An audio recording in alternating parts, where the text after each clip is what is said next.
Okay, I'm gonna be starting automation real quick.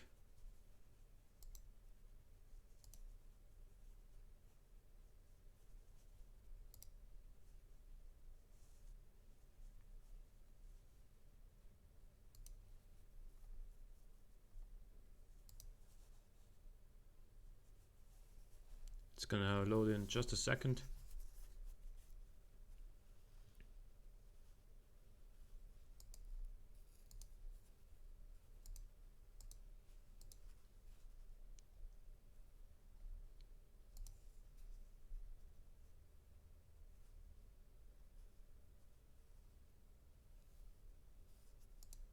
Ah, you can hear it.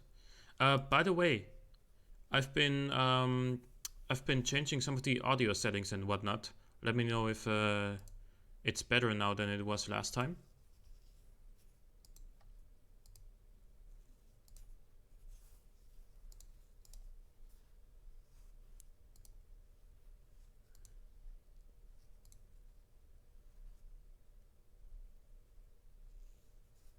Okay.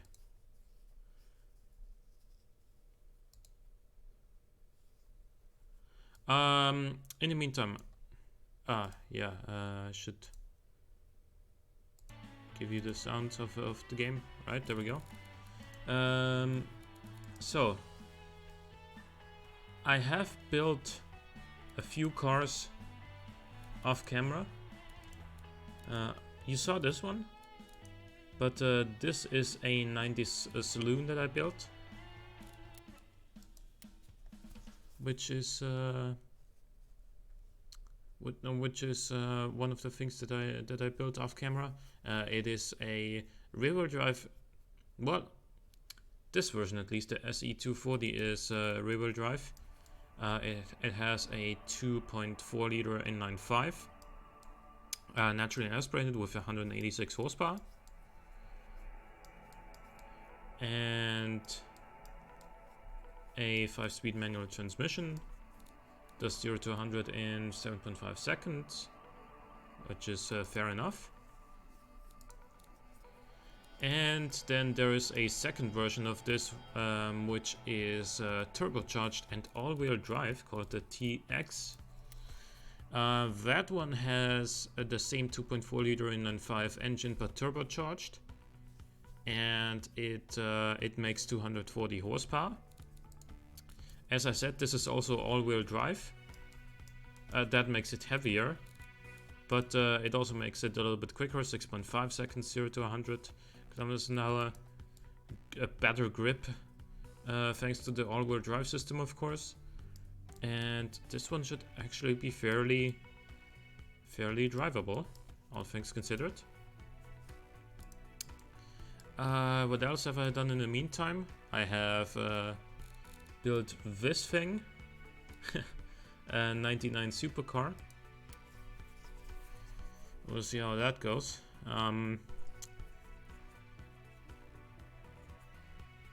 It's made from carbon, both the chassis and the panels. It's got a 7.5 liter naturally aspirated V12 with 575 horsepower, which should be more than enough for BeamNG. Apart from that, it's got a 6-speed manual, revs to 6600 RPM, weighs just about 1300 kilograms. So yeah, it's quite, and it has a huge wing. So it's quite the 90s supercar. And then there's also a more modern supercar. I wanted to make a lightweight modern supercar with a Boxer 6 engine, which is exactly what this is. It's a 3.2 liter, which revs to 8500 RPM and makes 320 horsepower. And the car only weighs just over 1000 kilograms. So this will be interesting to test. Should also be fairly drivable, I think. But let's make something else. Let's make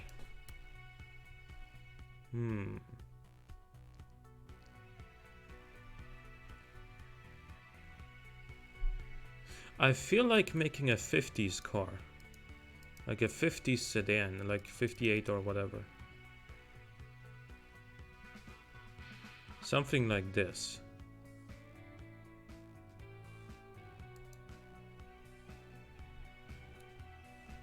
Or that as a sedan, if it's that's possible. Let's make it 55, shall we? Let's see, does this have a... Well, you can't really see it here. Ladder chassis. This is gonna roll like crazy. Front suspension, I guess, would be a wishbone and then leaf springs in the rear, or coil springs you could also do. I want a 6-cylinder engine.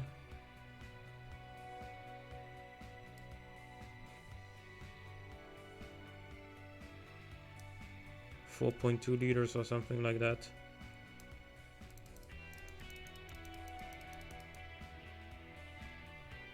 Yeah, actually, let's go with a smaller engine. Let's go with a not really a performance sedan. Let's make this like 2.4 liters, shall we?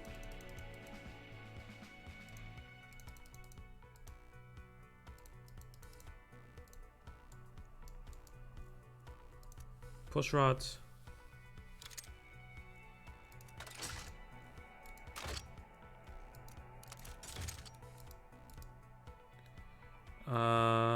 Probably gonna be rocking something like 7:1 compression ratio. We're gonna be doing a 2-barrel twin carburetor setup, I think.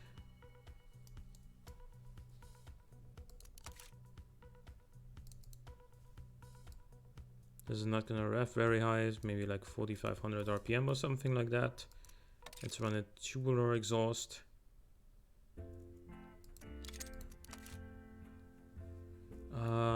Yeah, okay.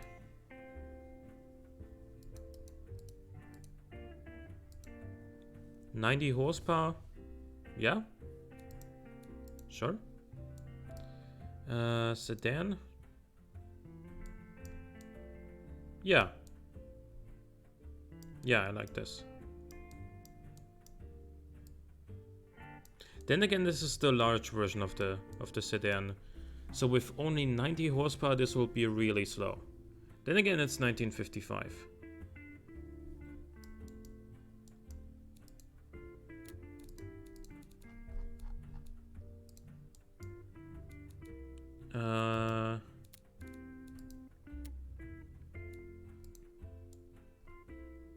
Sure, let's keep it red.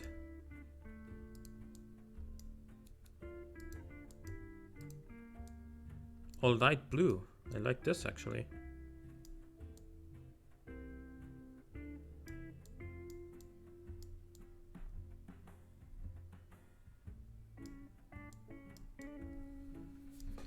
Okay, and first of all, before I forget, do this.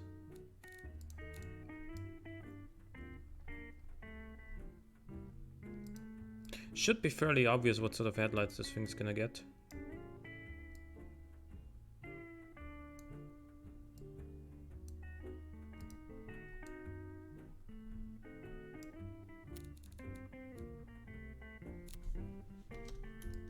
Can we put a second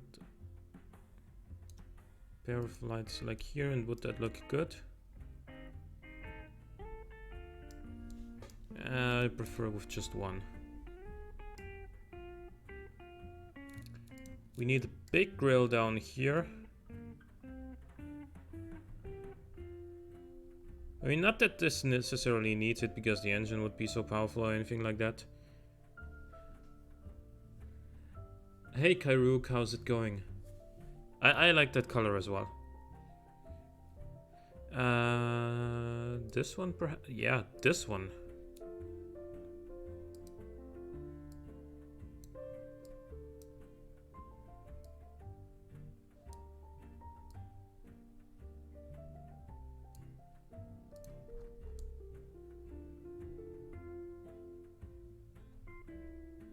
Or should we stretch it all the way up like that?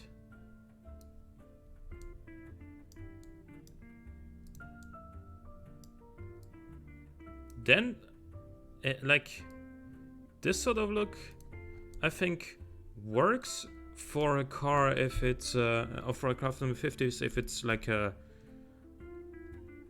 like a high-end luxury sedan, in which case it would probably have a little bit more than a 2.4 liter straight six, even in the 50s.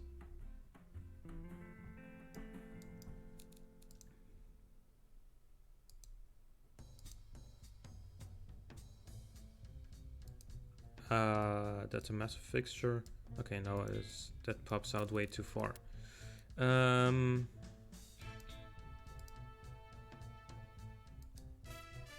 Actually, why don't we just clone this and turn it into an indicator?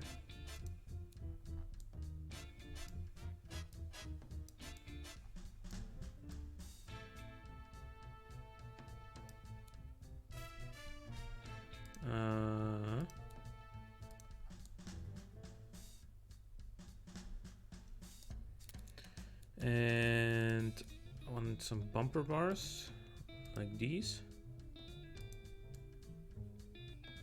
No, not these. Actually, yeah, but not where I was gonna place them originally. Maybe like here.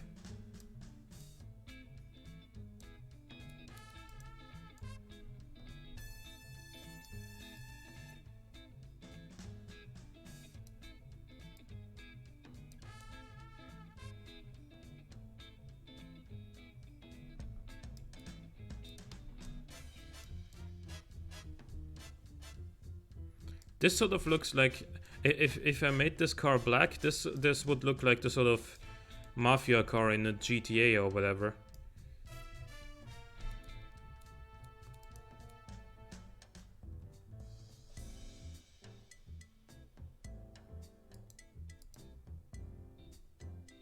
Ah, no, that's way too big. I'm looking for a specific one right now. One that's like small and could be mistaken for just chrome strips. I think these ones. Yeah. Those were the ones I was looking for.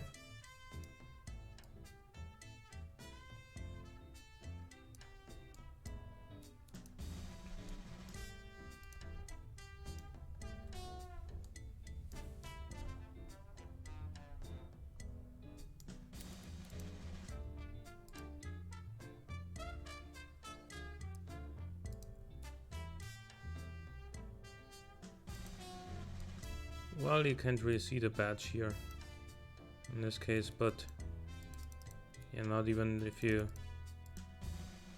do that. Well, we can make we could give it one of these.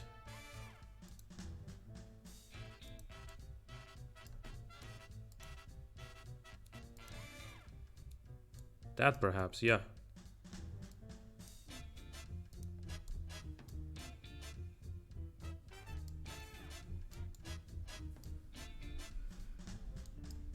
And I guess I like these door handles on this one.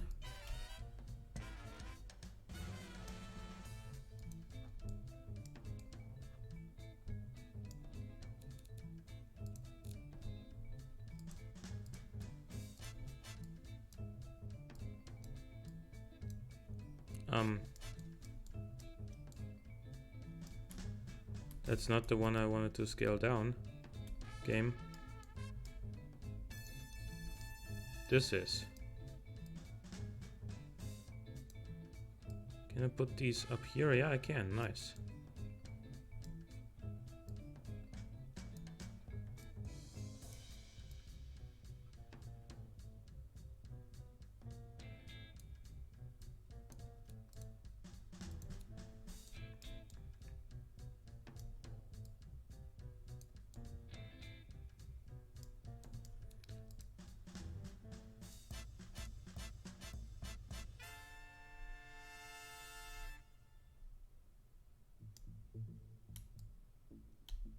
No.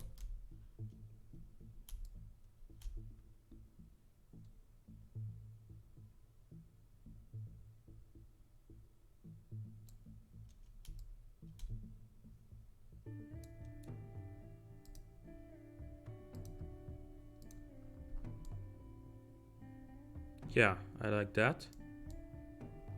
Or alternatively, I could also put this down here.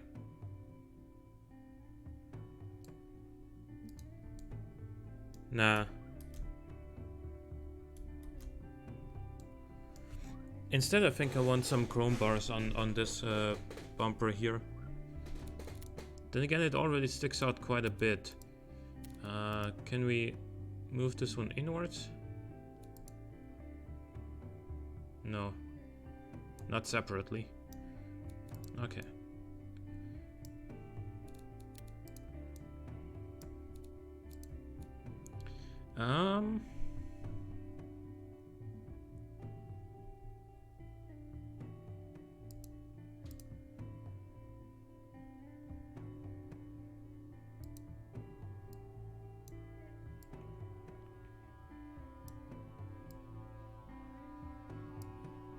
Wanna mirror this and put the number plate in between.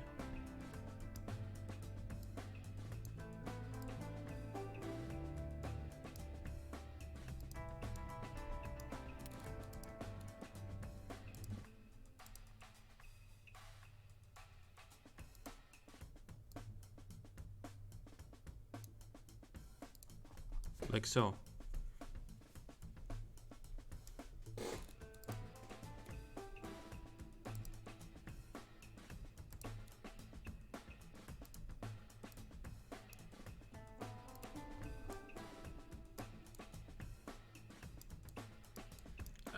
This does still need a fuel cap. Let's go with this one. In line with the door handles.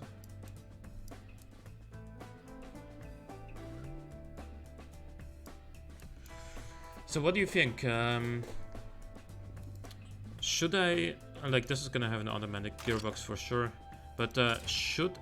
Oh my god, it's only at 2-speed. Ugh. Should I give this a bigger engine, or is 90 horsepower enough for a 55 sedan like this? Keep in mind that this is all steel and it's gonna be really heavy. And it's a 3-meter wheelbase car, so I don't know.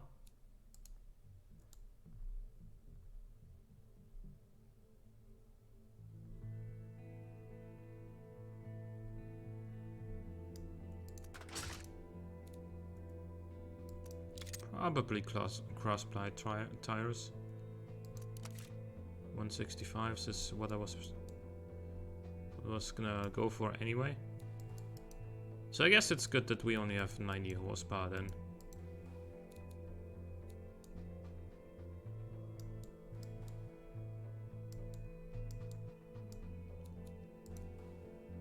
Nope.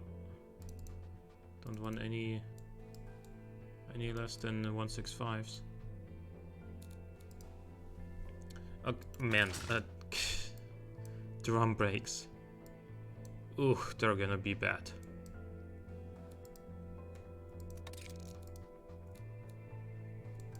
I actually wanna go with 6 seats here. Luxury phonograph, sure. And advanced 50 safety, because why not? Progressive springs. A 0.66G. But the roll angle is really low.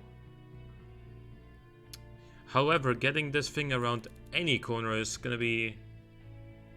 It's gonna be quite the challenge, isn't it?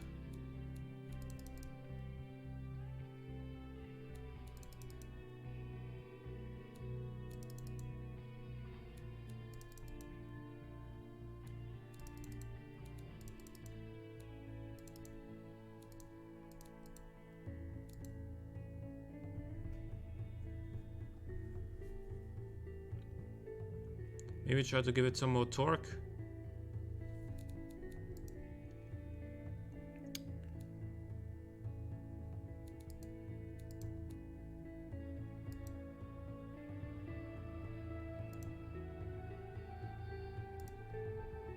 I guess that gave it just a little bit more torque. Different headers also helps slightly, but let's check out the weight distribution first. Not that it was historically really good in these sort of times, but actually it's not that bad.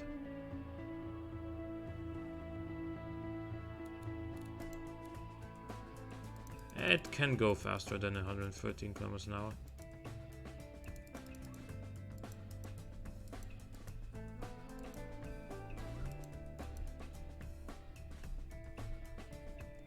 But the 2-speed automatic is gonna be just awful.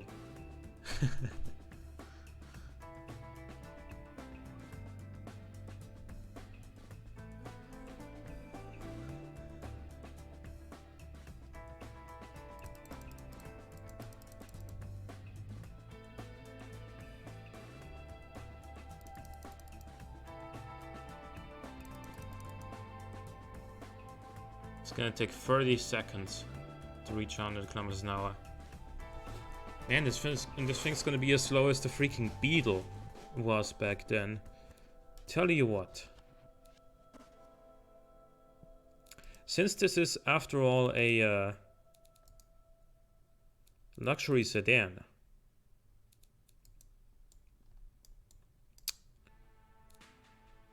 I'm gonna give this either a V8 or a V12. What do you think?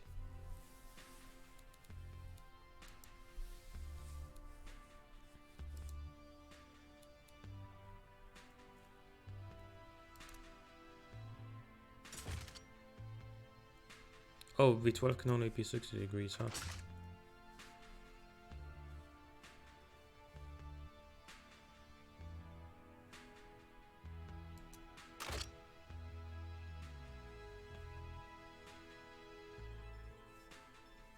V12?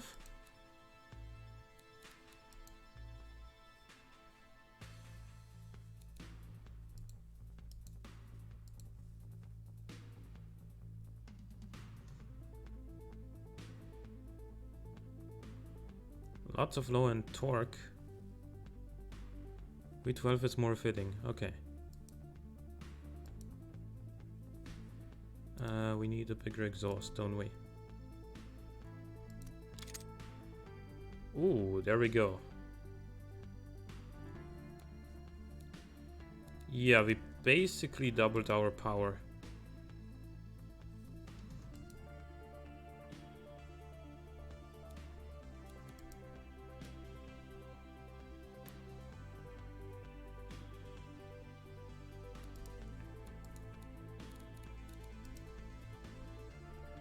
And now it does 0 to 100 in 15.2 seconds, but it has just a ton of wheel spin. In first gear anyway, in second gear it doesn't.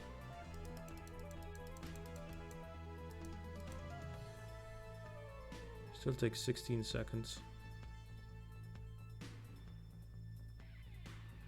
Ah, whatever, this thing's not meant to be fast.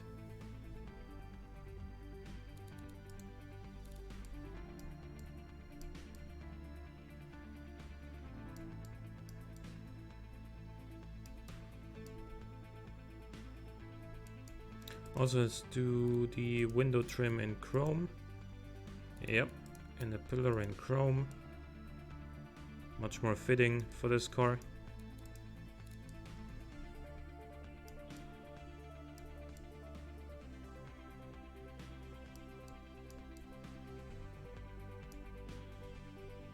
Also, hey James, in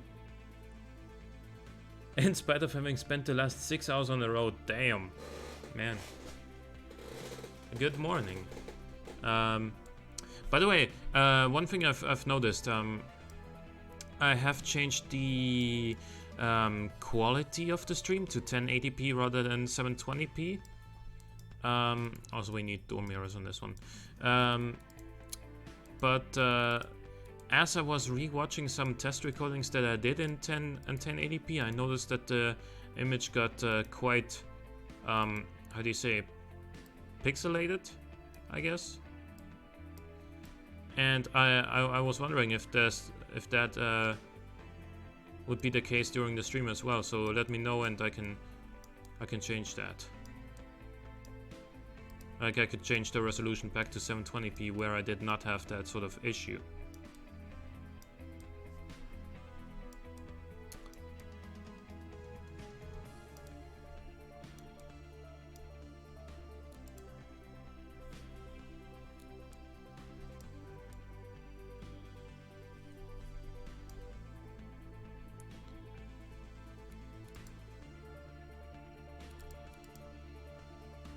Lots of brake fade.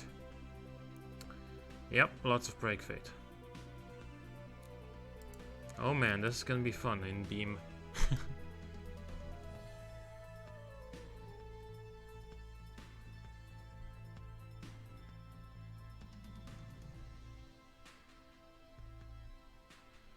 My brother and I were preparing for a 10-hour drive we're doing in early August to go visit our aunt in Florida. Okay. That's nice. Seems to, but so far 1080 has actually been working well. Okay, nice. Good. I changed the audio settings as well, so good thing that has actually improved. So let me.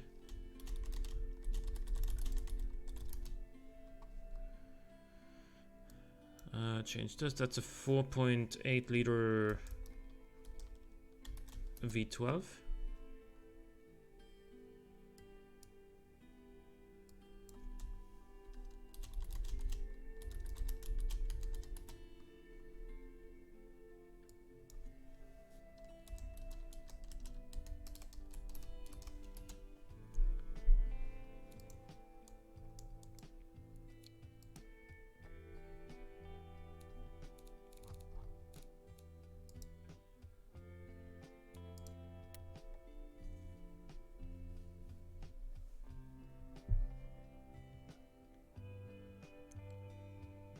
Noise whip. Huh?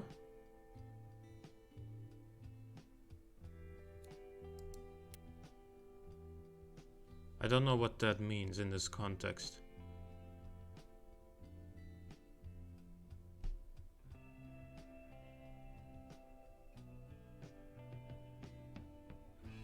Enjoy effectively zero braking with it, yeah.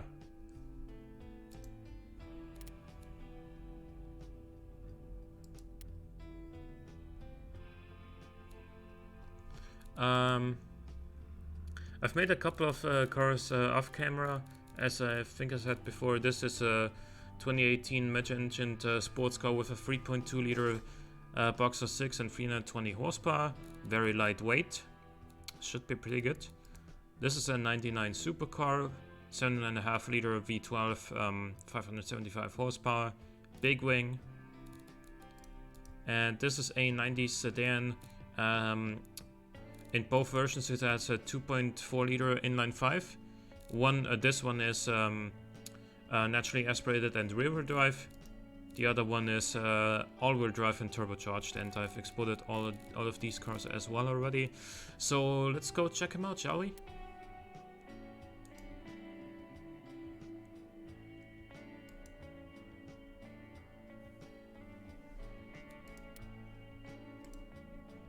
Right, putting on this screen while I'm gonna load up Beam.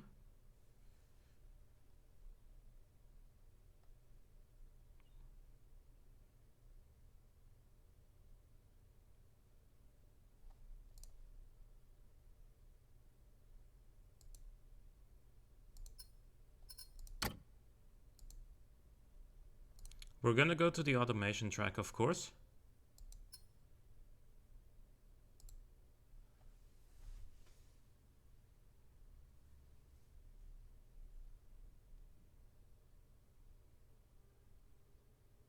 Oh, whip is a slang term for car. Oh, okay. Okay.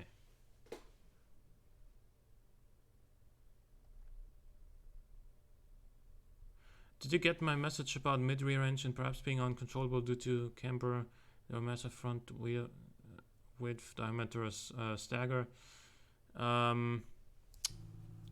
I have tell you what, I'll demonstrate what I found with this car, because this is mid-engined rear-wheel drive, 575 horsepower V12, so you would expect this to be relatively difficult to drive, right? But actually, what I found is, since this is just since this has a big wing for downforce, that made a big difference, and since it also well, before this gets too noisy, since this is also set up much softer than the other car we've tried so far, I found this to be quite controllable, actually.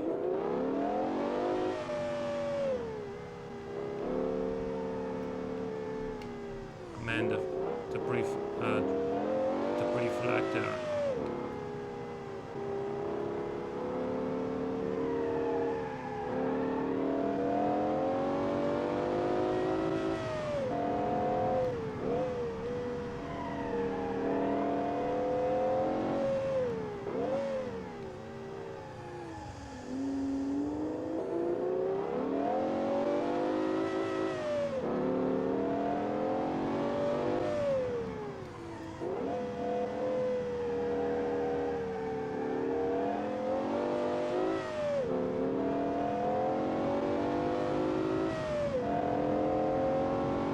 And also in the straights, this car is hauling.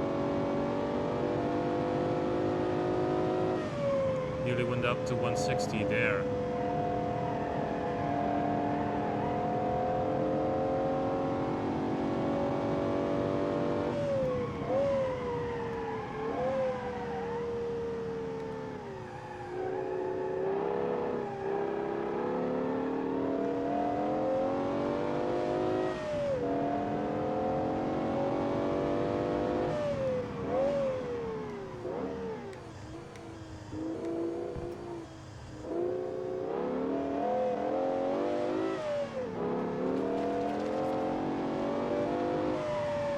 Oh, yep, went a little bit too fast there.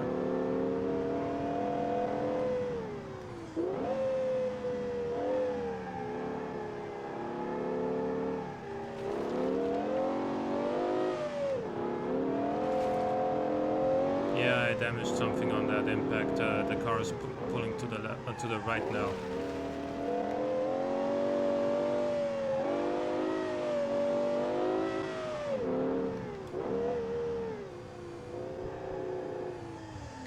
I'm just gonna get into something else now.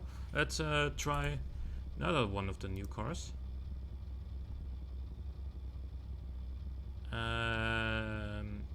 This one, yeah. I have a Pantera that literally loses control at 70, going in a straight line like a quarter throttle in fourth gear, even on a flat map. Yeah.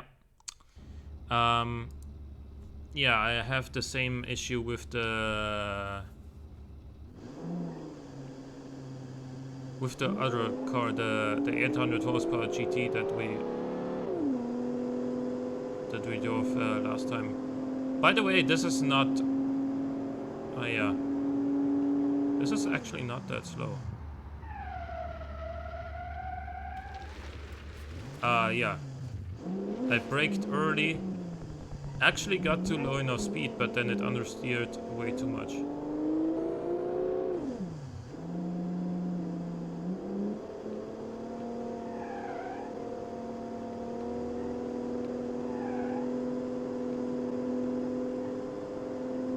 I was expecting this to be a lot more drifty through the corners. Maybe it's too soft and too heavy to do it. Let's brake very early, go extremely slow through here. Why not V12? This is full throttle. And this is full brakes.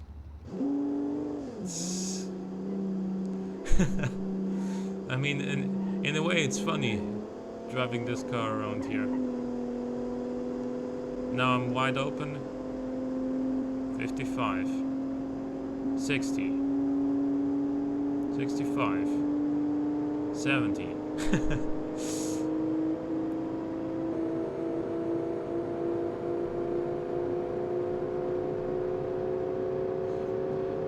Yeah, drum brakes aren't as bad as they seem in Automation or Beam, but I do believe that you know, we're in the year 1955 now. Cars in the year 1955 just did not have any sort of braking power whatsoever. Like drum brakes doesn't equal drum brakes is what I'm getting at. Like the drum brakes that they had in like the late 80s or in the 90s still on some cars, those were obviously quite a lot better than those that were used in the 50s. And oh my, yeah, we're not going around that chicane, are we? We actually are.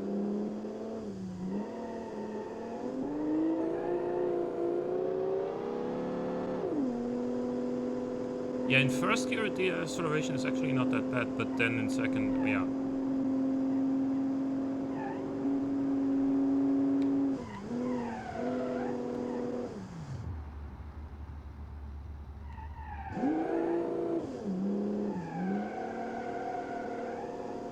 This just doesn't want to kick the tail out.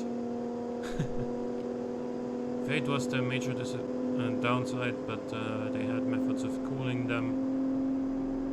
Yeah.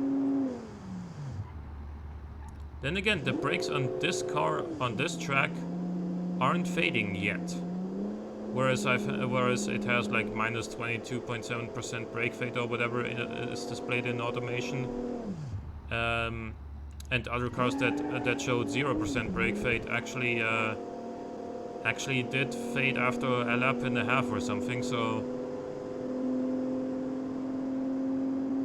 here in Italy, a lot of cars still use rear drum brakes. Yeah, I mean, because it's cheaper, I guess.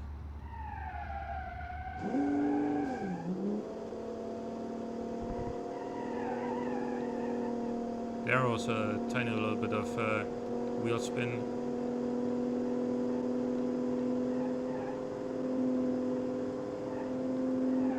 But yeah, for just a nice journey around the track, if you don't want to go fast, this is actually not too bad as long as you brake very early and go slower than usual around every corner.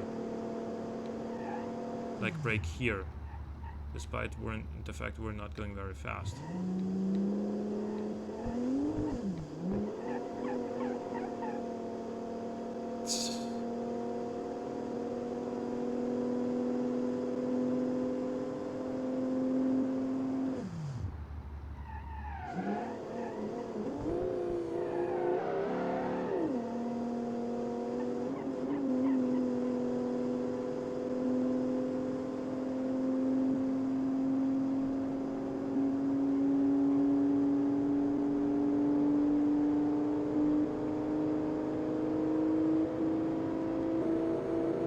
Winding out the V12, 90 miles an hour. Can you get to 100?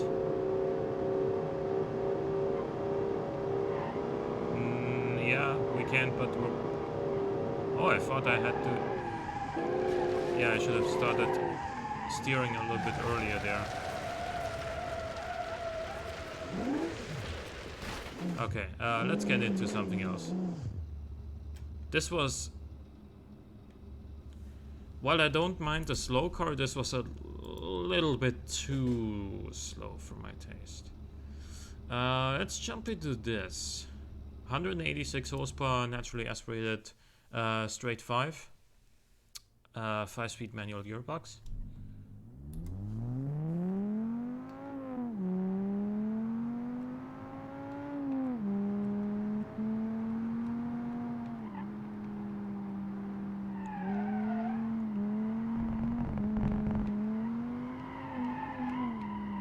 Oh no. Maybe I shouldn't have done that. Maybe I shouldn't have overestimated my capabilities. Let's try the TX version, the turbocharged all-wheel drive version, because I think that is actually gonna be quite nice to drive. Yeah, and also I'm shifting manually now.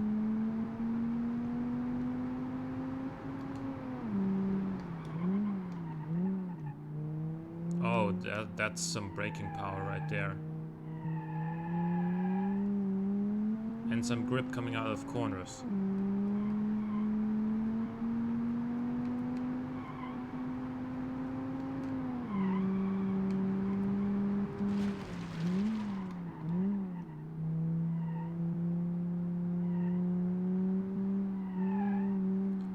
Braking assistance from 60 from motor trend. Front discs are becoming a thing than C69. Looks like a BMW 5 Series. Yeah, I mean, kind of hard to avoid that with the general body of this car anyway. And these taillights are actually very similar to what you find on a Golf 2 or a Golf 3 to some extent. But yeah, this thing is really nice to drive.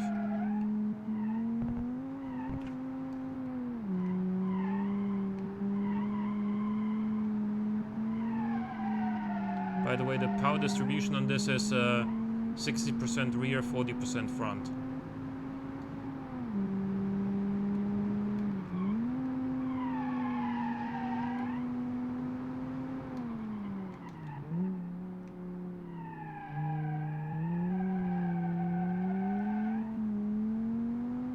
It took that corner surprisingly quickly, considering it only has two 25mm tires all around.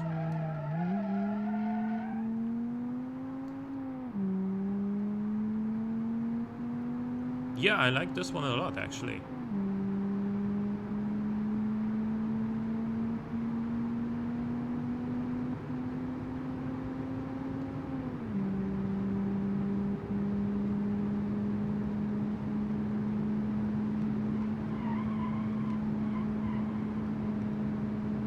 Going flat out through there.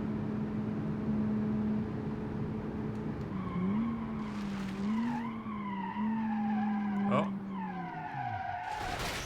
Ouch.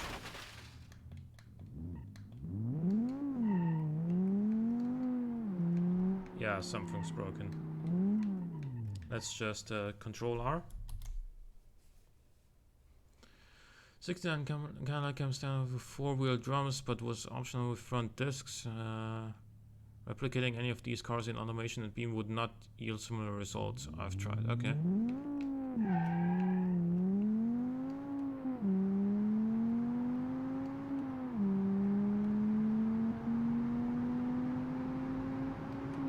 Yeah, also there are no 4-wheel... yeah, never mind what I was gonna say. I misread your message there. It is because yeah, I just misread it. Sorry.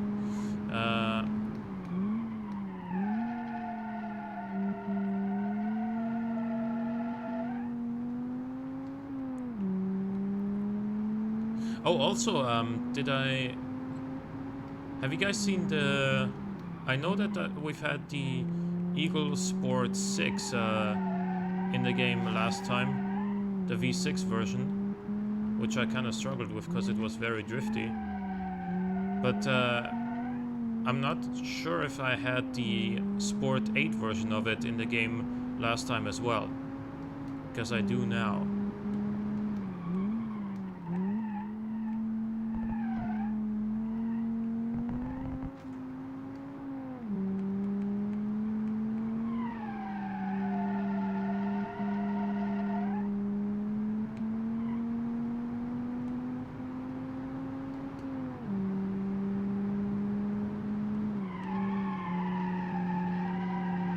Very nice through there. Damn, I really like the way this drives.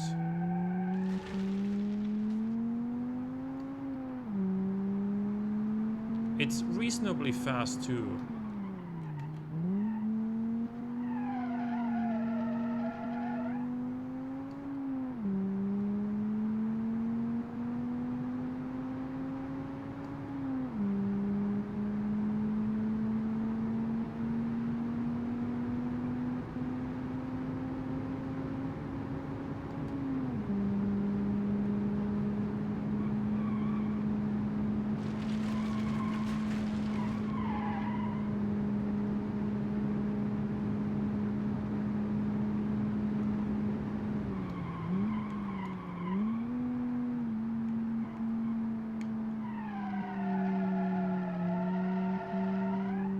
saw the 6, but then again I wasn't here for a fair bit of the stream. Yeah, no, then I don't believe that it was actually on the last stream at all, because I thought it would, if it were, it would have been towards the end. But yeah, I'll hop into it after this lap.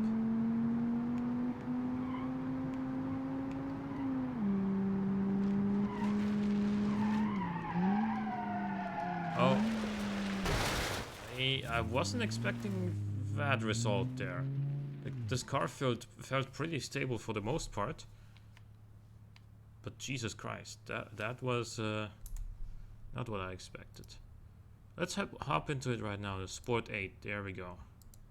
This has a 4.2 liter twin turbo V8, 6-speed manual, 450 horsepower, and a lot of torque.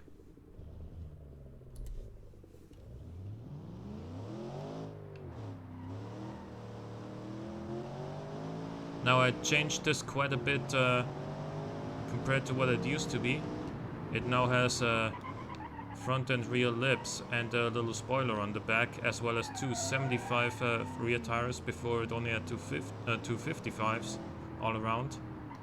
It still has two 55s front, but now two 75s rear. But as you can see, it's still very, very slidey.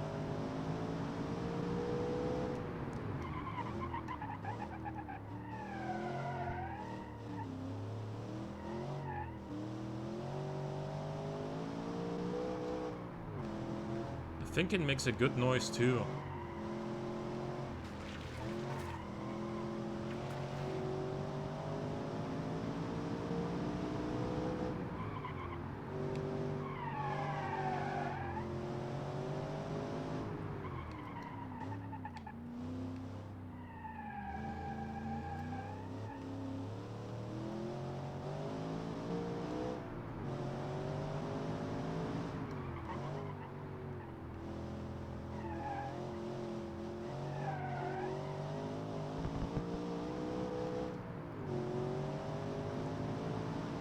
And it's quick.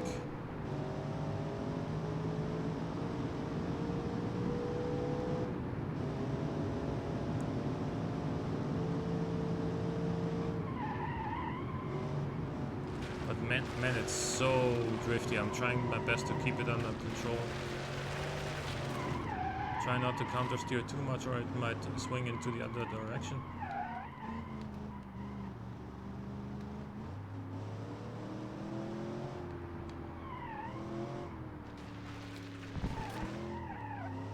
Yeah, man, this is... This may not look as bad as it feels, because I'm really trying to make gentle inputs with it, but those brakes, dude. The brakes on this are phenomenal.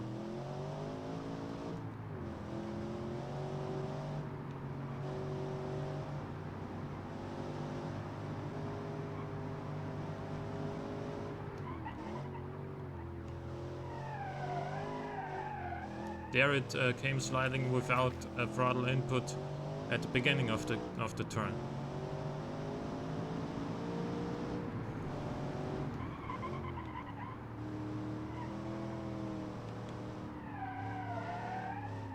Same there.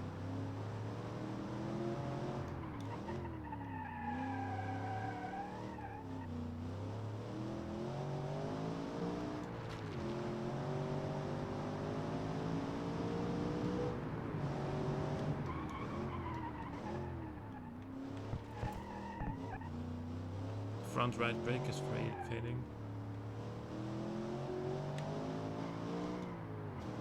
Oh, I got to see a 1973 Cadillac Coupe de Ville today. Triple black car, absolutely stunning. Yeah, those look really nice.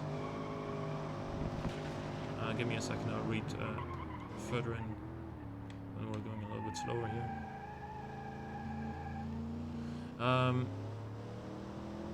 I've always favored 1970 and earlier cars, and then 75 to 80 models. this thing was impressive.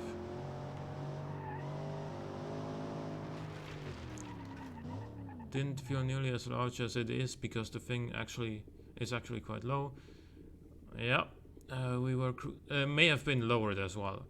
We were cruising around an airport and saw it parked at a dealership. Being as no one was around, so I got to go up and really check it out. Yeah, it's nice. I haven't really seen any special sort of cool car recently in real life, but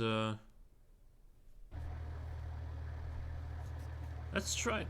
Let's try this one. Ooh, this one's loud. You may want to turn your speakers down a little bit for this.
You've been driving cool cars in BeamNG, yeah, that's right.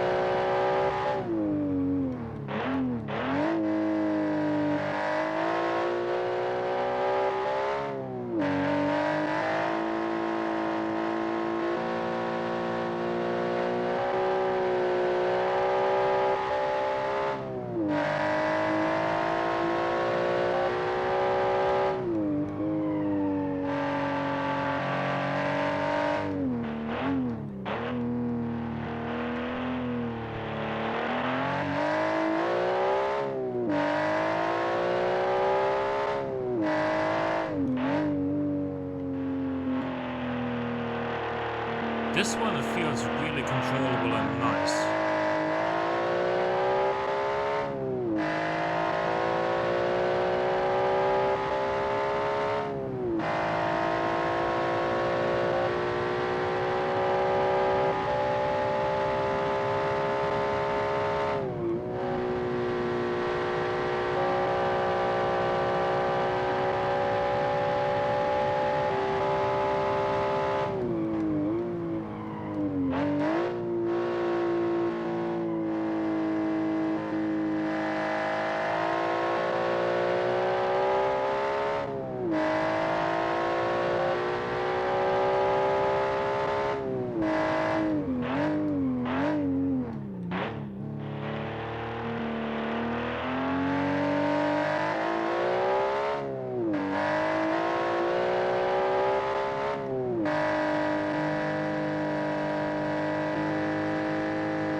In fact, this one feels so good that I might actually wanna try turning the ESC off. Let's see.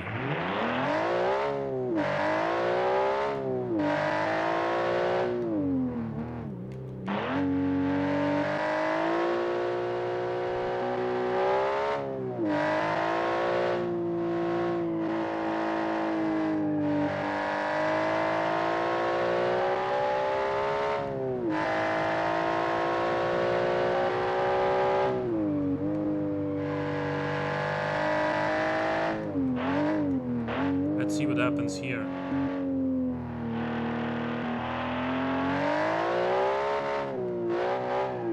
Went onto the gas a little bit too early intentionally, and then that happened. Okay, so it can still spin.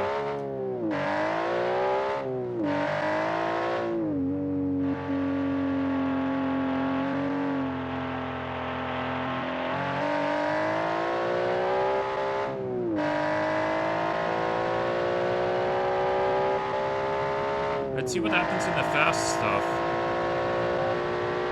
Like this upcoming fast bend. Let's see what happens there. Is it still stable? Absolutely.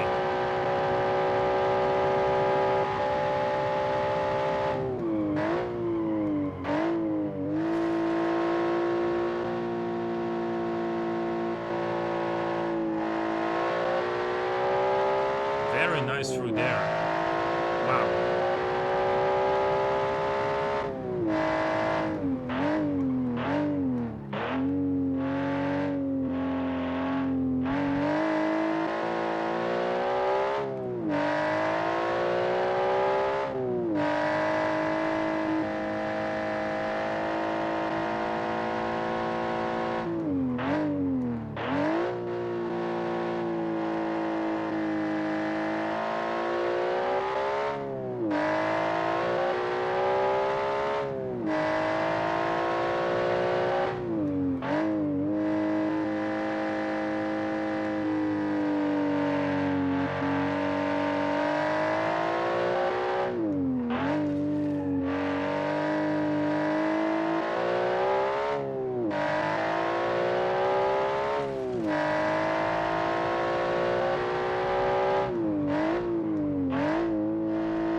You, but driving cars in Beam has certainly made me start tuning my cars a bit differently now for actual drivability and not just automations, what automation says. Yeah, certainly. I removed, let's save the original 80s cars I had imported, and then I started fresh with new designs. Okay. Built a 72 Ferrari Daytona that might be a tiny bit on the soft side compared to reality, but it drives and sounds like a dream. Yeah. This thing drives really exceptionally well too. Like I might actually send the file over later on, or attach it to the YouTube VOD that's gonna go up tomorrow.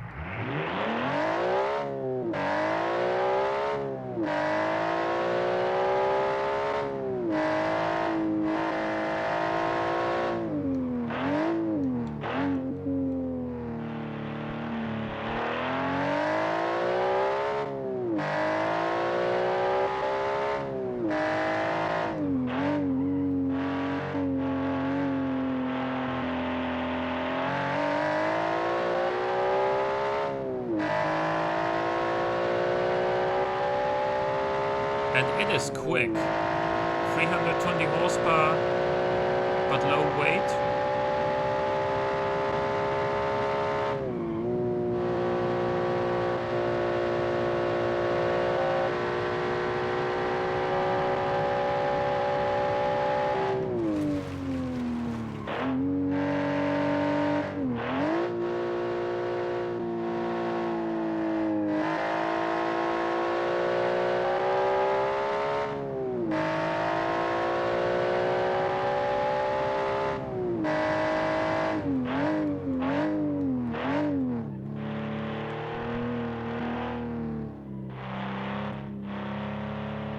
If you do, you'll have to set a lap time so I can see if I can beat it. Oh yeah. But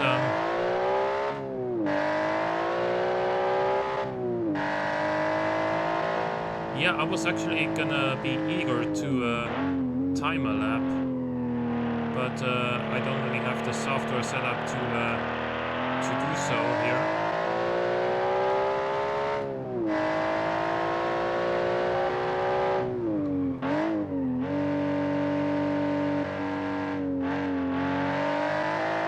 And obviously I can't really stop it myself either because I have both hands on the controller. As you should when you're driving a car.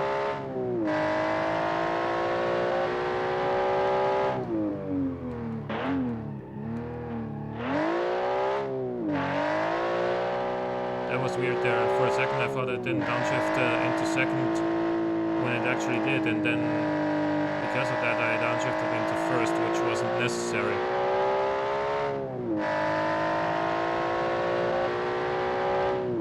Can you actually still hear me over this engine?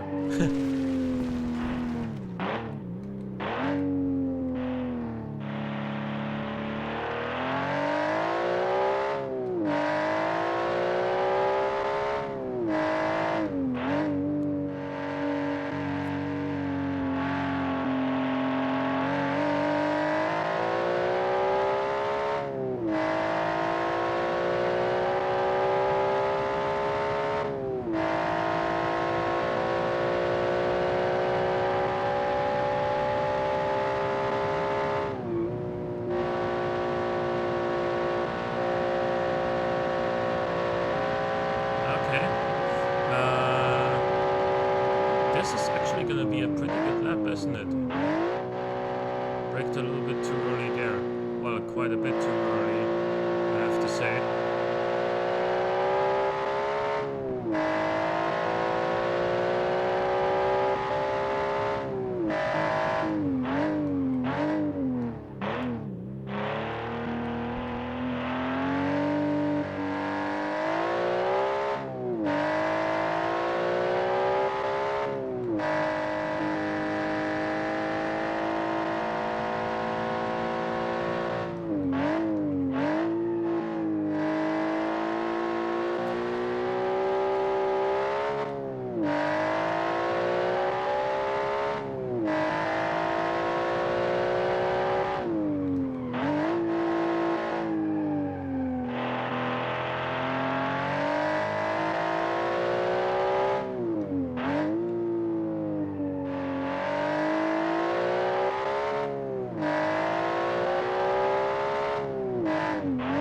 Yeah, this car feels excellent. It's the first car, in fact, that I feel confident driving without ESC. Well, the first car that makes more than 5 horsepower that I feel comfortable, that I feel confident driving without ESC. Then again, the TX version of this doesn't have ESC either, and it feels pretty good. So it's actually not the first, it would be the second at that.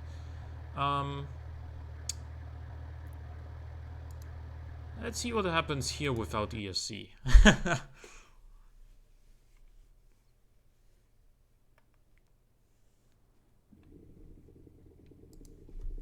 Also want to go into manual mode.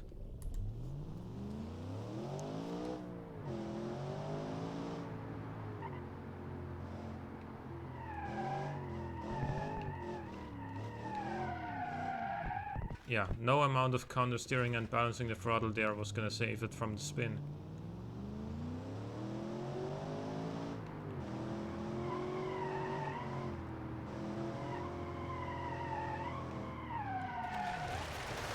Yeah,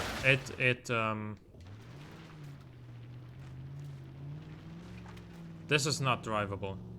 It has 57 drivability in automation. Doesn't feel that way here, I have to say.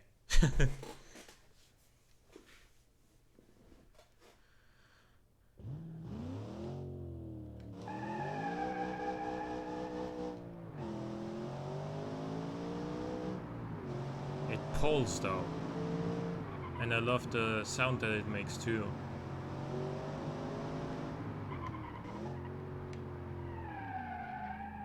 yeah, what was I thinking going into that corner at like 40 miles an hour?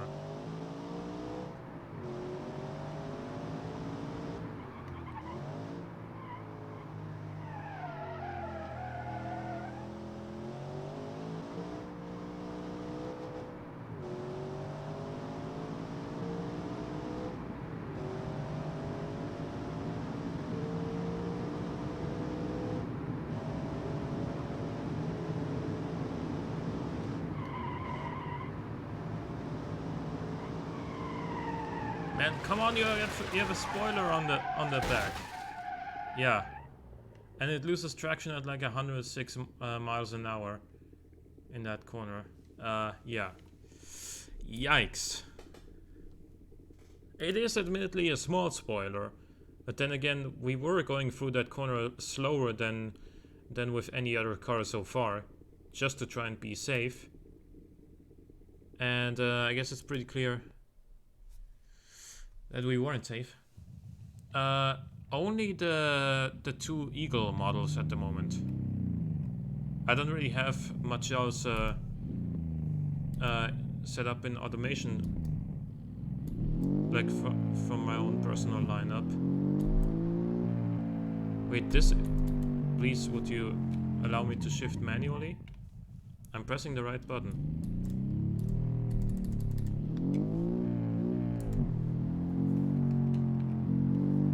Q? Still doesn't allow me?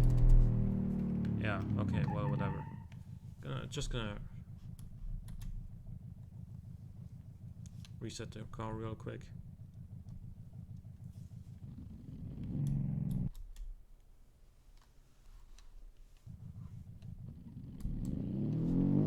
There we go.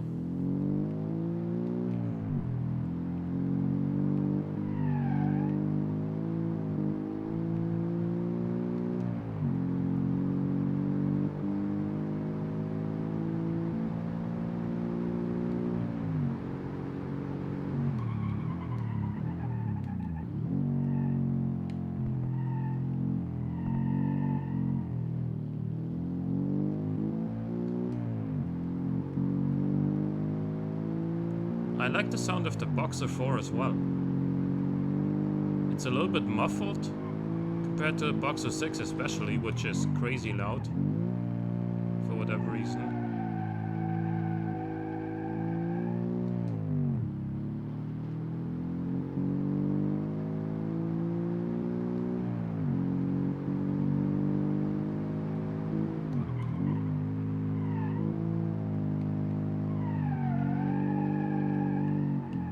Oh, even with ESC you're gonna start sliding there, huh? Actually, let's go back to automation and make some new cars, shall we?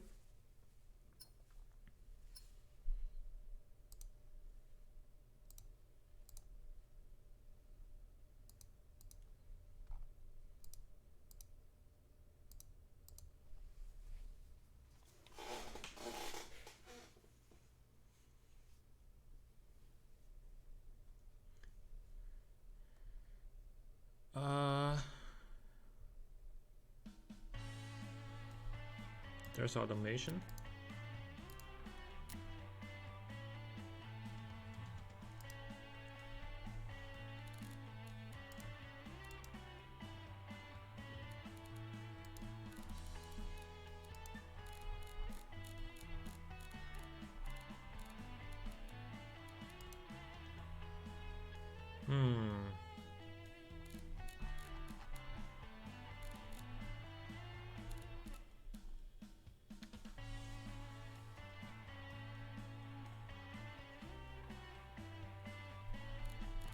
I wonder how the base version of this would do the so-called Eco 6. It only has 220 horsepower. Also rear-wheel drive 6-speed manual transmission, but 65 less horsepower than the Sport 6 that we already drove last time, not today yet.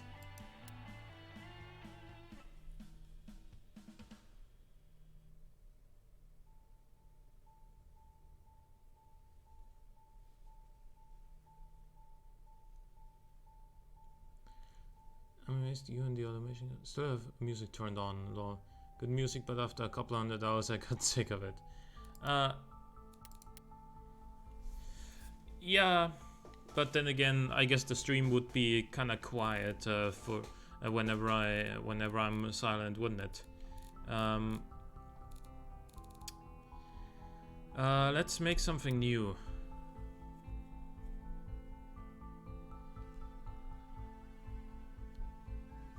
Now, what I really don't like, and because I don't understand it, is why is this McLaren shape shown as a 2002 coupe?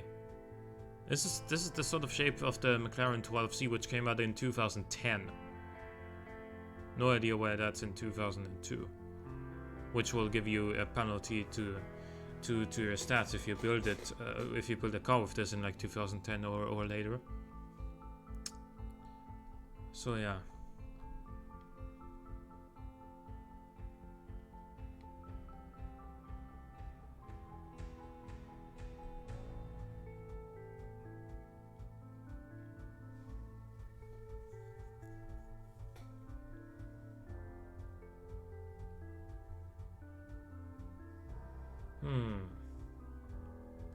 Let's make a key car.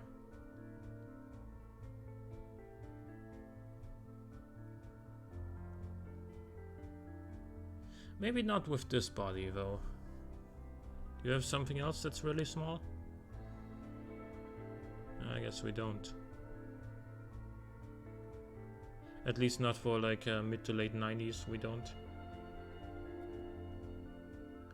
That is 2000. It's 2003, of course. What the hell is this?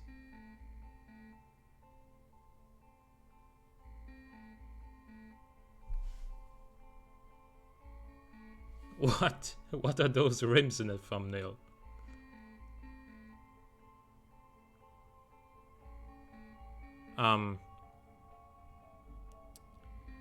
Let's pretend nobody saw that.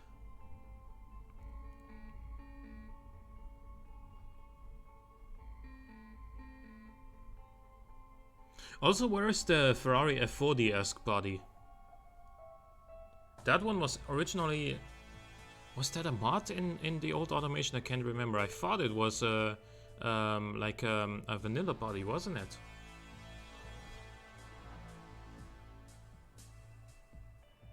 And the Toyota MR2-esque body is also missing here. Which was definitely a vanilla body.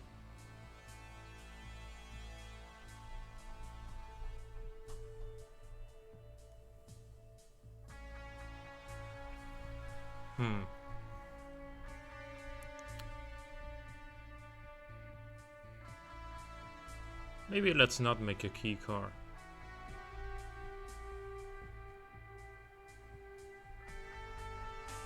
How large is this? 2.7 meters wheelbase. I want to make a small mid-engine sports car, like a Lotus Elise-esque thing. But I wanted to make it in 2018, and this is from 2002, so the stats are gonna be horrible due to all that penalty. So I don't know if I want to use this. But there's not really any other choice, because this is too large, and that is kinda weird.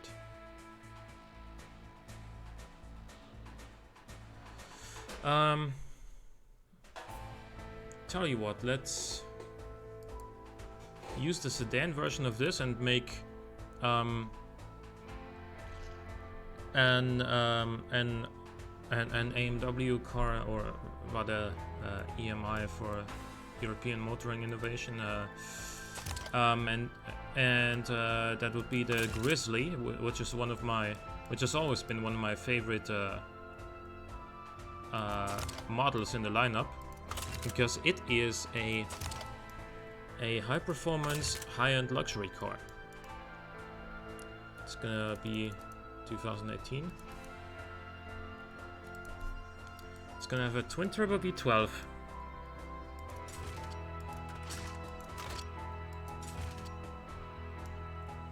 Made from ALSI.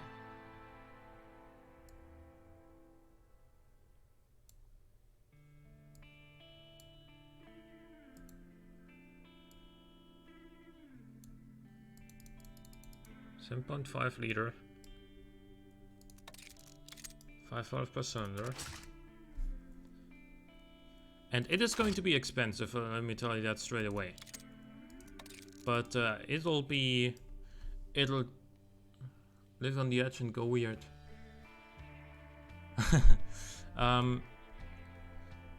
But it'll be not only very fast, but it'll also try to be very, very comfortable as well. So this is gonna have soft suspension setup. It's gonna have like handmade interior. Maybe not handmade, but at the very least luxury with a little bit more quality. Sadly, you can't see that in BeamNG, but then again, the interior... Let me put it this way. A luxury interior from Mercedes would still look different from a luxury interior from BMW, for example, right? So there's no such thing as like V luxury interior, which is why I can kind of understand that it's that they don't include interior aesthetics as well. Straight through mufflers. We want a lot more power. This should this has always had straight line performance similar to a Lamborghini Aventador. So it needs like 750 to 800 horsepower to achieve that.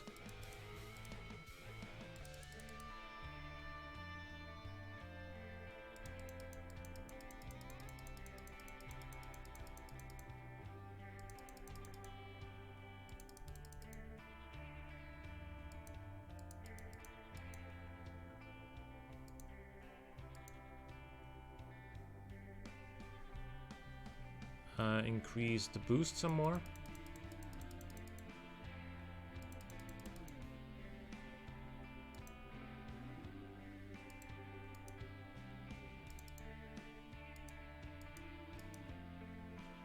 There's 700 horsepower. Does this still help? No, it doesn't.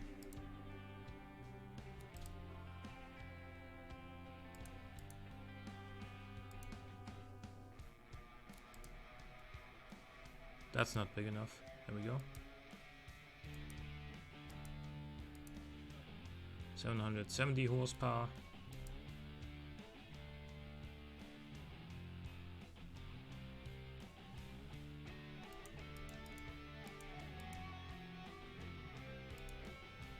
Okay, that doesn't help at all.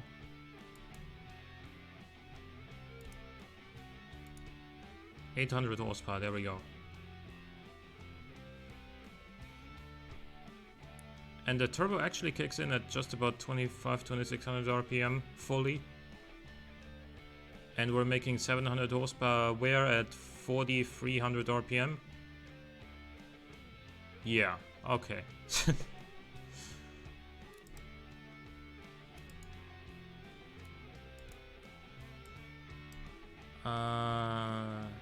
Sedan.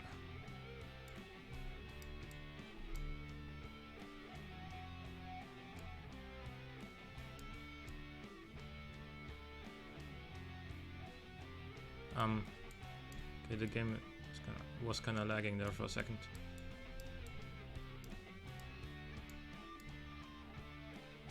Extend that booty.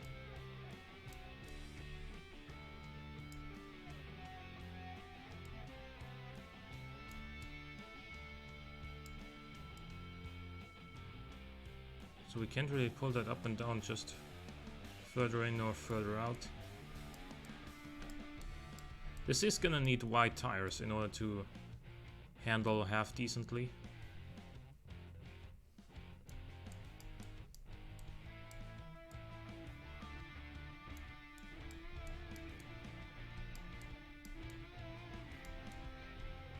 Sadly, we don't have the large Audi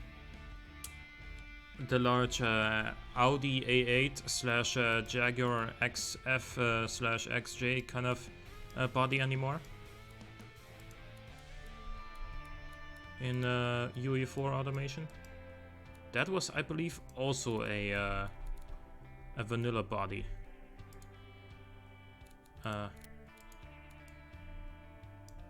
Kind of like this body for it, but then again, that's also cool, and so is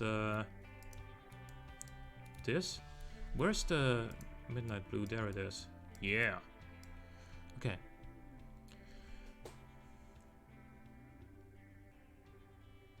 (1973) Cadillac Fleetwood, the largest non-name model, weighed 2280 kilograms, front disc, rear drum, and did 60 to 0 in 43.6 meters.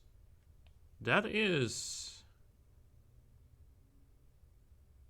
actually a decent stopping distance for that amount of weight and rear drum brakes. I believe that would even be better than my 96 Golf 3 that I had, which also had front disc and rear drum setup.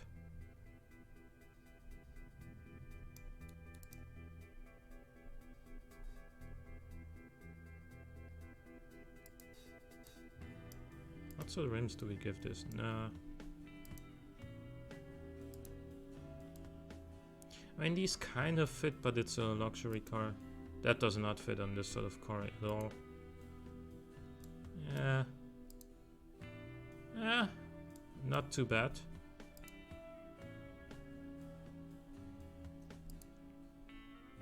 No. Yeah. These are a little bit too old looking. And wow, talk about these. But a newer, like a modern 5-spoke design would look good, I think.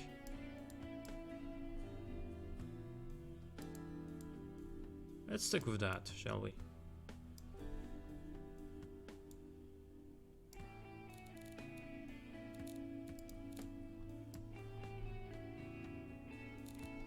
I'm actually gonna use this stuff for headlights.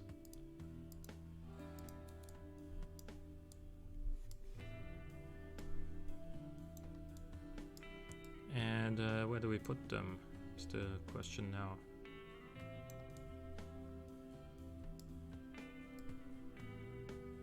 Sort of like this.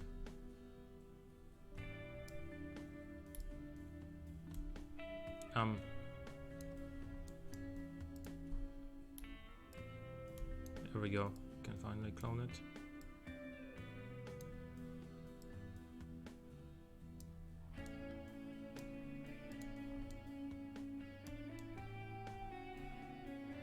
This makes this sort of arrangement makes it look very Mercedes-esque, doesn't it?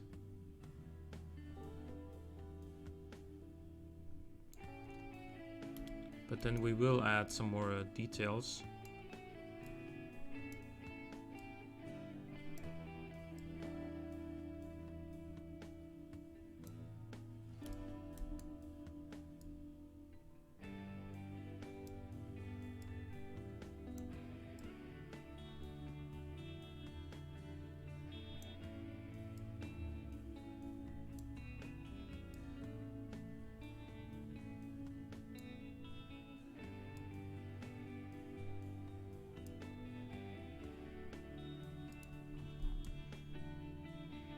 Nah, I don't like the double layer of this.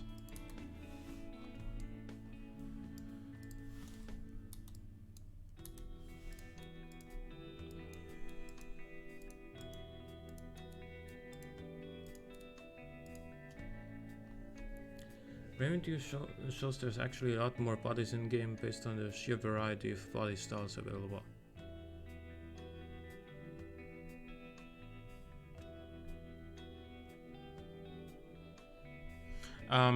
Variant view shows you all the, like for example this body, right? It has a sedan, a hatchback, and a coupe version. And if you go to family view, you only see the coupe version. So that would be this one, right? If you go to variant view, you see all three listed. So that is why it looks more, but it's, you know, just a different view. It does not, as far as I'm aware, it will not show you bodies that you would otherwise not see in a family view. Right? Is that how it works?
Really? You'll find the other body? So then it would be this one, wouldn't it? Or that one. But then that's the 2.6 meter version. There was a... Is that the one that...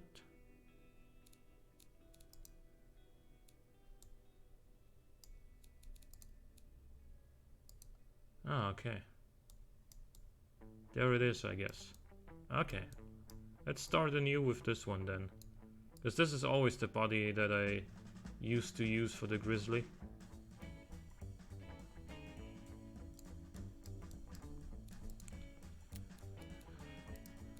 Trim slots are gonna be chrome. It's not like we were very far with the design anyway.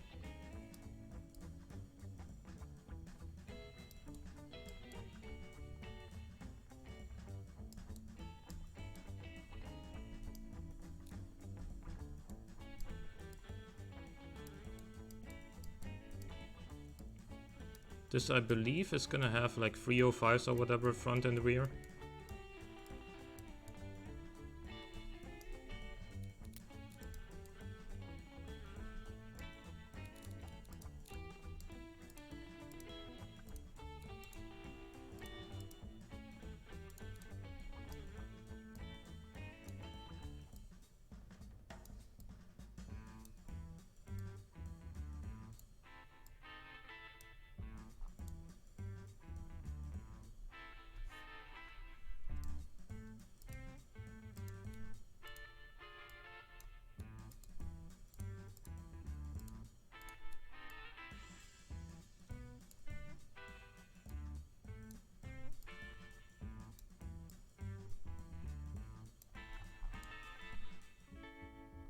No, that's not a good look for this thing.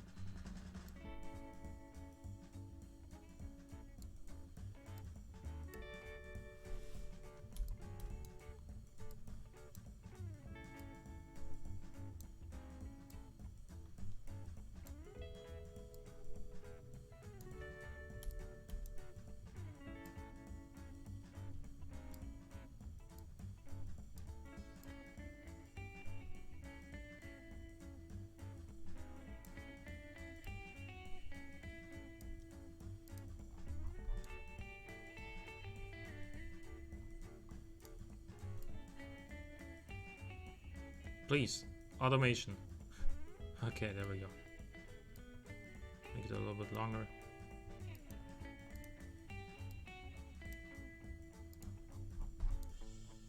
Okay, yeah, like that.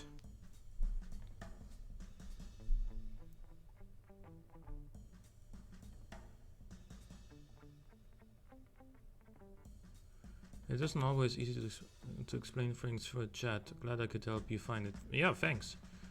Now I just wish we could get white walls. Yeah, that and either a Mustang or a Camaro body for proper 60s pony and smaller muscle. Yeah, yep, totally agree.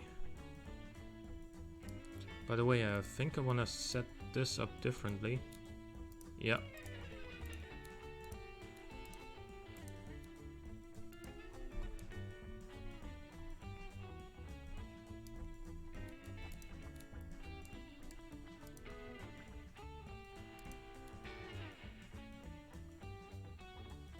That looks too angry, doesn't it? And kind of doesn't fit with the very round. This is a very edgy grille design. It doesn't really fit with the round shape of the front of the car.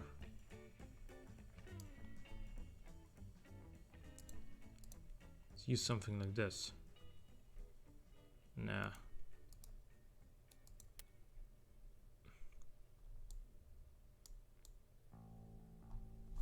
First of all, let's give this thing some indicators on the front, shall we?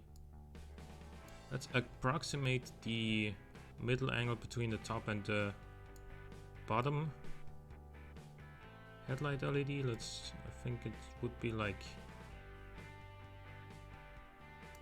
this.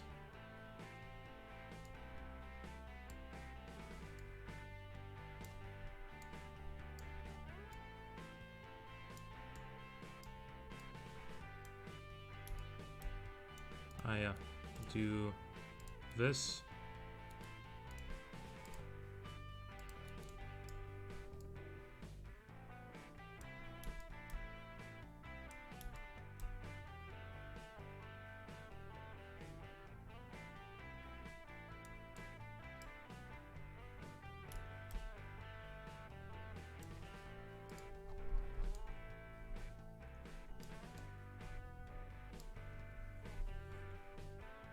Tesla or Audi?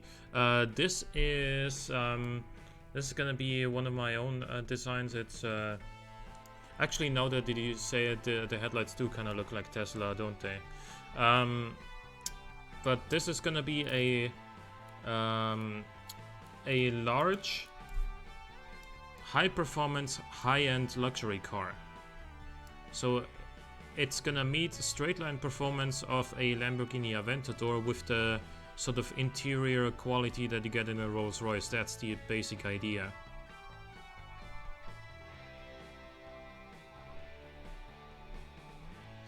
Now, what sort of grille do we put on this thing?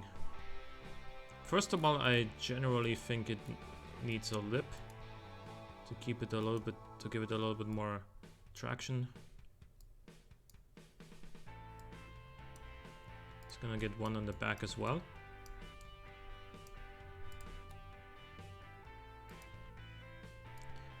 The idea of this car in general and the target audience would be young rich people, because a Rolls-Royce or Bentley is,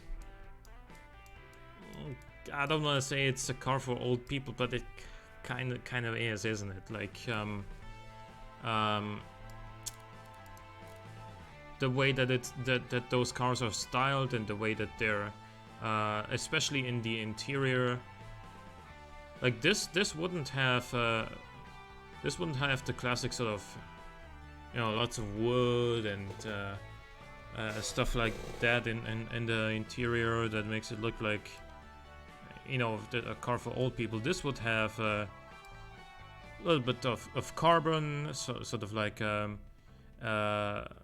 polished aluminium, stuff like that.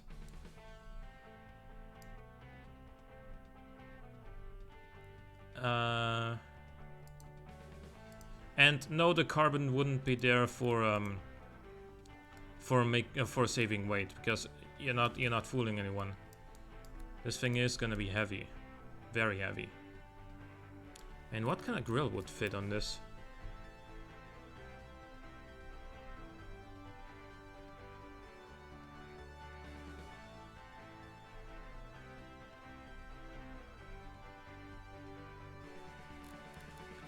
Can I take a vent?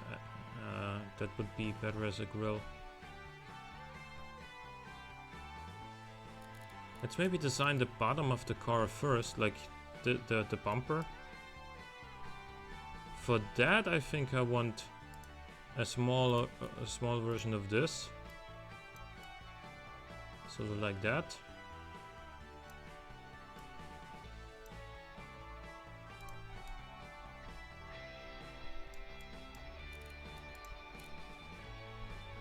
And then I believe I would want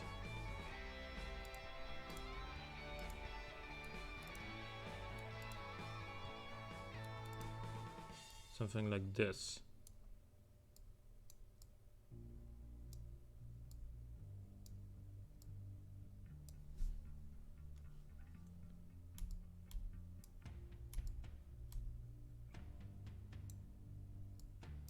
Right, that looks fine.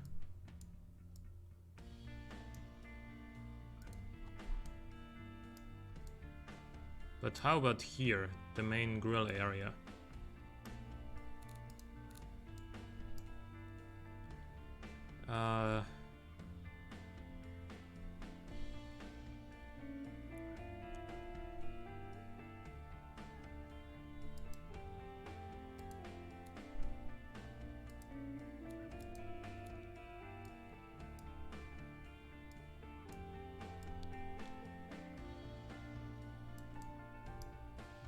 No, certainly not. Oh no, it kinda... It's not straight at the bottom. That looks... yeah. I don't like it. So like Bentley, well, the Continental GT at least.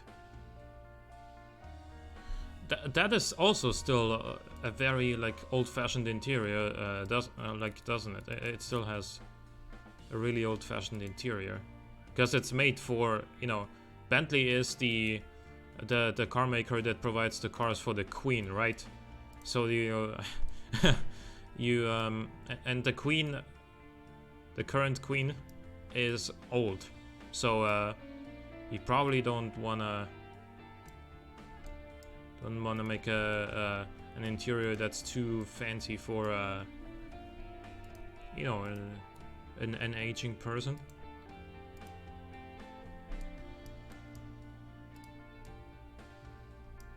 I don't like this grille either.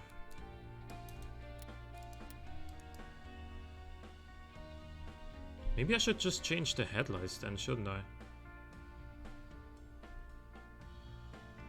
Because this really isn't... Because they're really not making it easy for us to find a good grille here.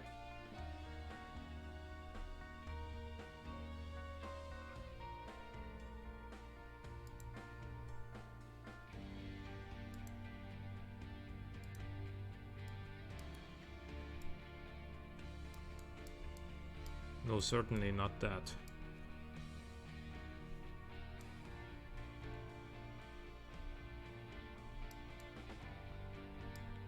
What if we just make this bigger, like so?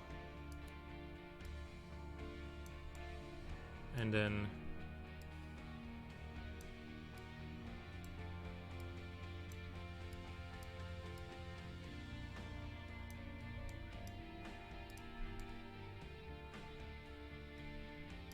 And there's still something missing here, isn't it?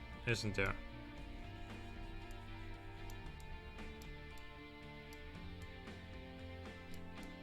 I don't want to be like Audi and stretch this like all the way, like so. Also, it doesn't look particularly good with that sort of grille. Let's put this down here again.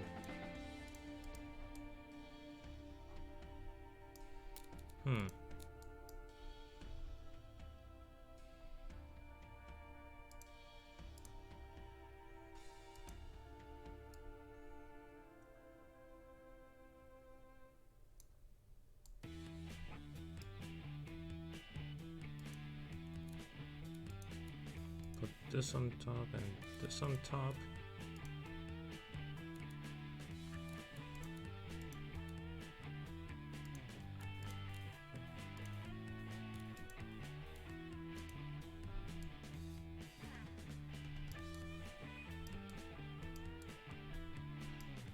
That is the best so far, I think. Make it a little bit bigger. So that people will know immediately that this thing is gonna consume a lot of air and gonna make a lot of power.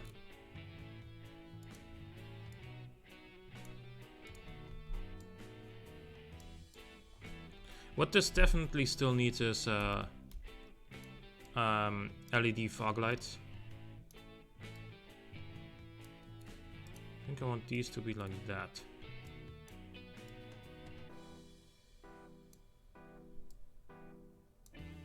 Like here.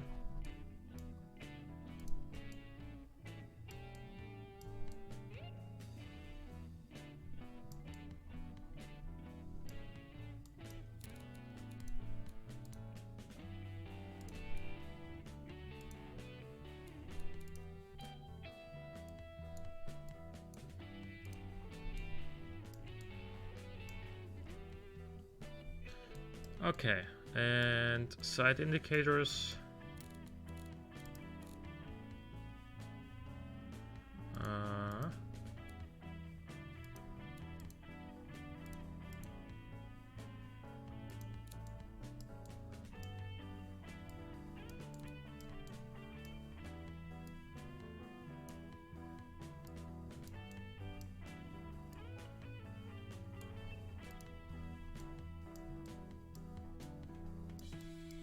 We need mirrors definitely on this thing.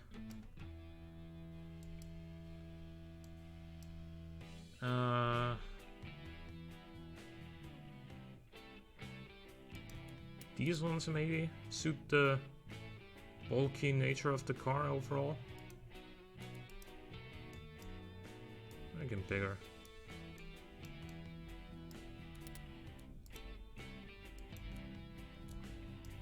That is not the part that I wanted to be chrome. This one is.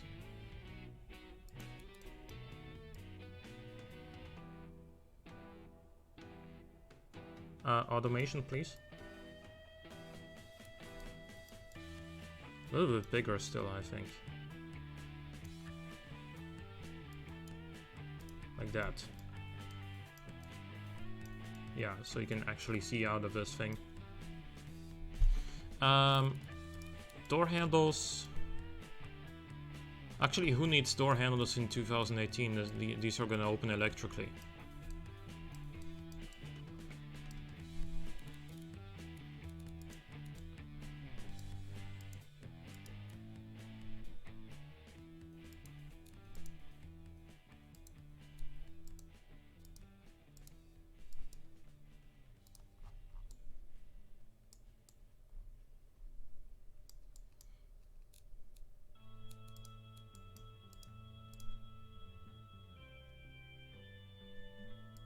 Don't get me wrong though, I still prefer in the real world if a car has door handles, unless, you know what, unless you have a remote for, actually, why, I should make this 2018. Didn't I make it 2018 before?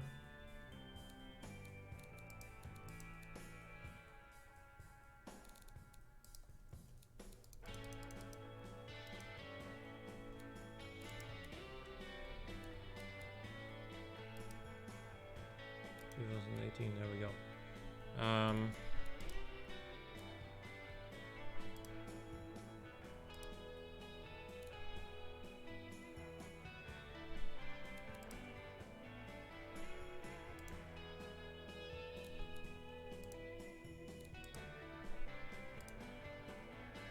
There we go. Okay.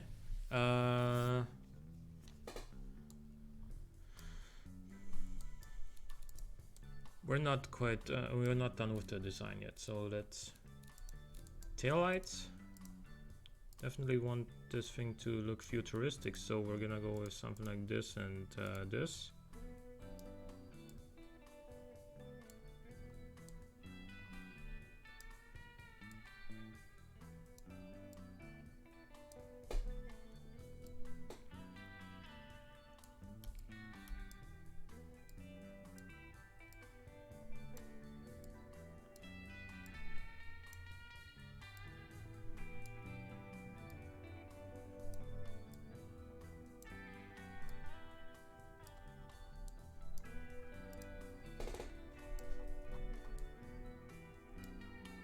don't like the way they sort of get distorted in the panel gaps.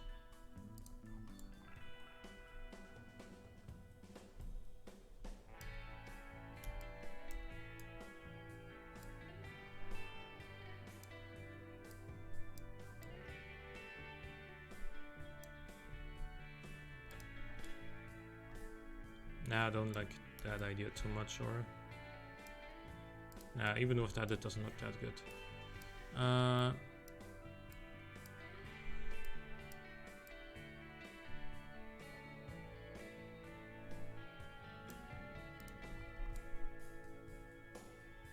No.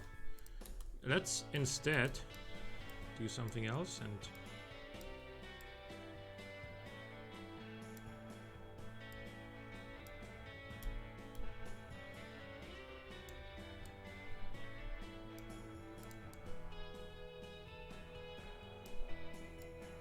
actually make a little gap and sort of repeat the same theme twice. Sort of like what you get on the Corvette on the C7. So like this, like this, like two of the same pattern, if you will. We're gonna make this a little bit shorter and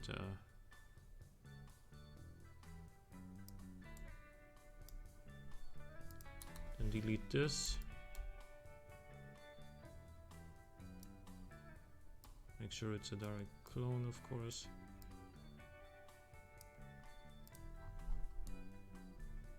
Does really look kind of Corvette-esque with that, doesn't it? Like the light arrangement.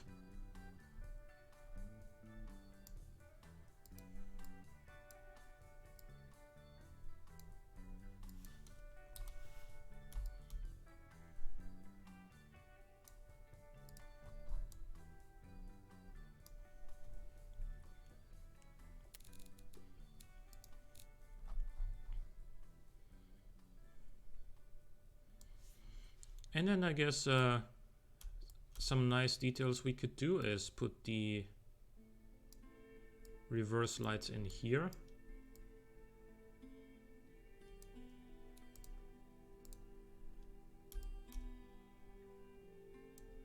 And then the indicators over here.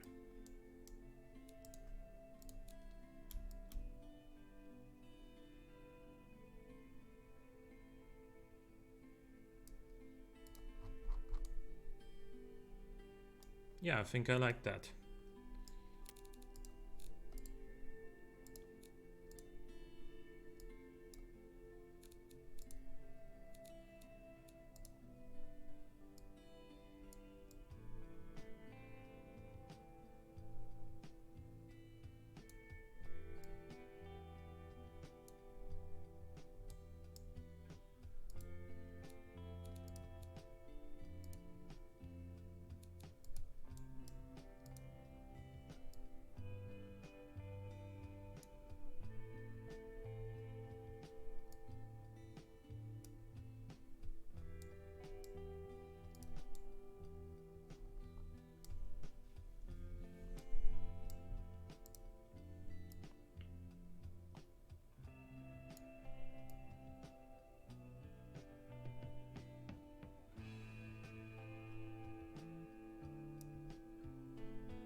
Is that the same patch that I've used in the front? Yeah, it is.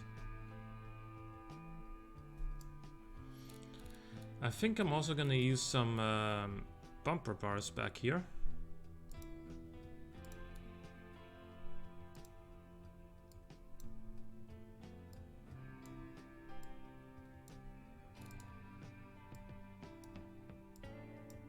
Because this is gonna still be a high-end luxury car anyway.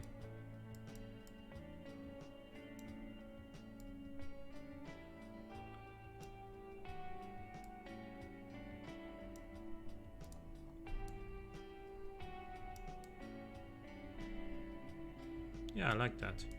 So we also put this like straight in the middle and or more towards the middle. Ah, it's not what I wanted. And then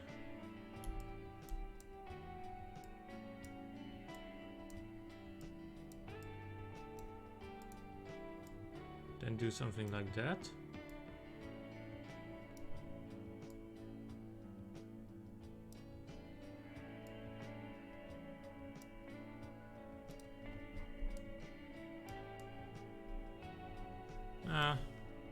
I think I prefer it without it.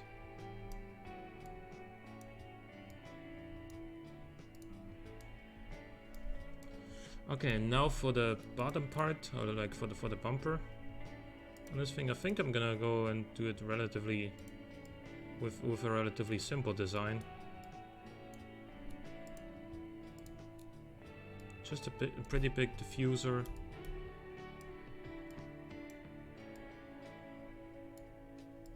Kind of staggered diffuser or whatever you call that. Separate parts to it. And the outer one's a little bit smaller than the main one. And this is gonna have quad exhaust pipes.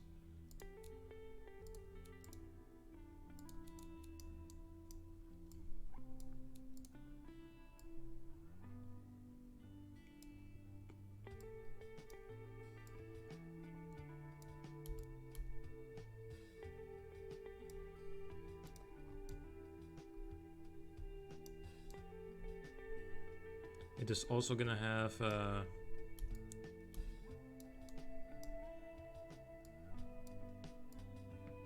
yeah.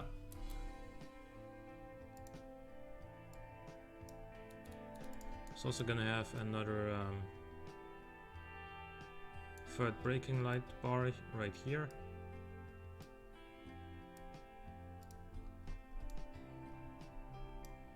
And a number plate. I guess then we're done with the design for now.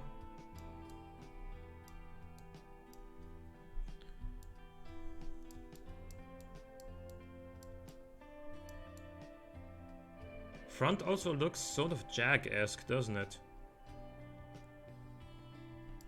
The lights and whatnot. Anyway, Jags are looking good these days. This is gonna be all-wheel drive, as I said.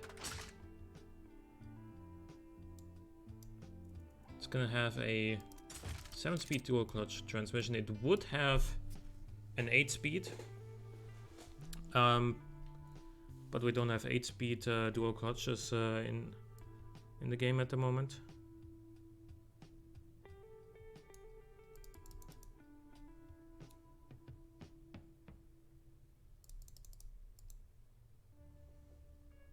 It's gonna have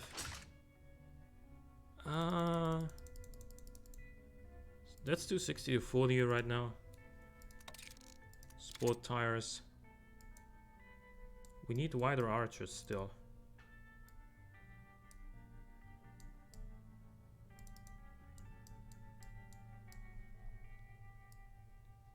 Especially in the front.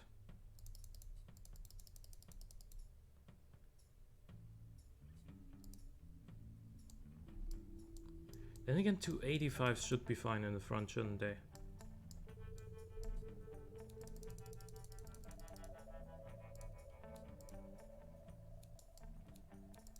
.20-inch rims should be big enough. We're gonna give this thing magnesium rims, not carbon fiber, because again, you're not fooling anyone. It's gonna have carbon brakes though, because that is not to save weight, that is for the stopping power, which this thing is gonna desperately need.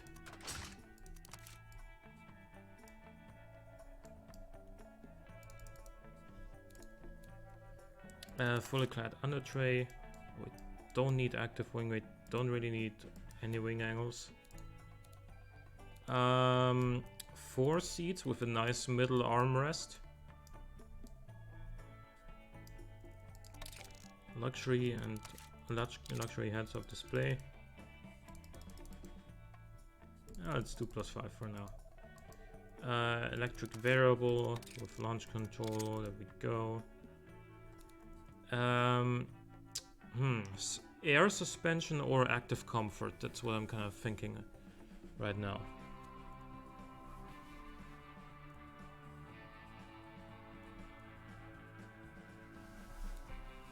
What do you think?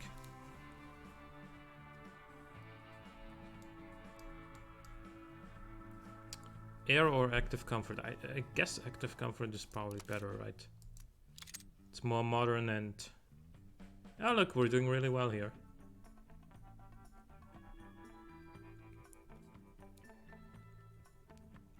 Wow, the roll angle is high.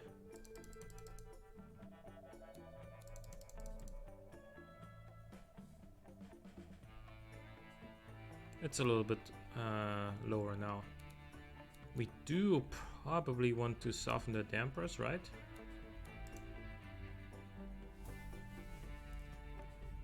Hydro pneumatic.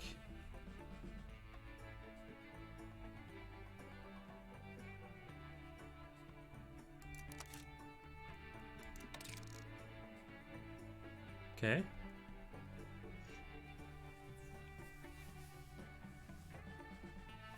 This corner's at 1.09 G, by the way, while it weighs 2.3 tons. So that is quite impressive.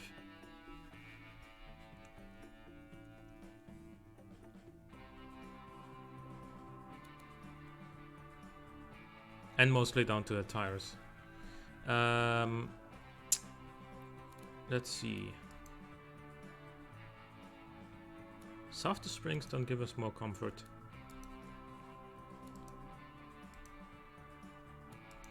Yeah, not really. That helps though.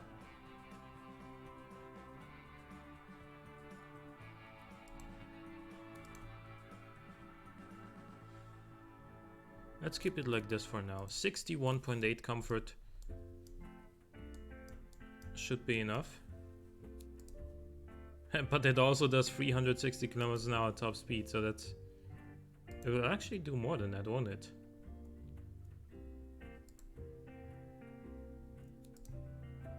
It'll do 372. That is the sort of top speed that you get from a Pagani Huayra. Okay? In this luxury sedan. Let's test that out.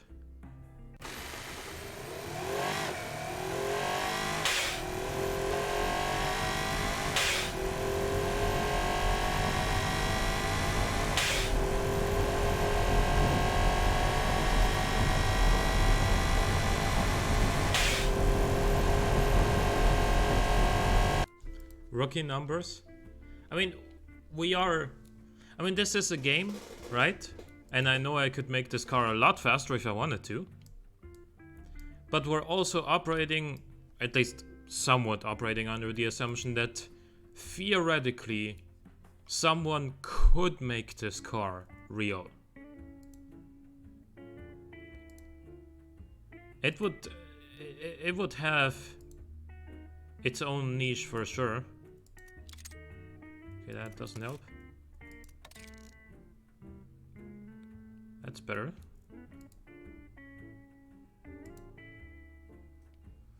But what engine does it have? This is a 7.5 liter twin turbo V12, which it's only this large for the torque. Because you can see it's 1214 Newton meters, which is well, it's like 900 pound-feet or something like that.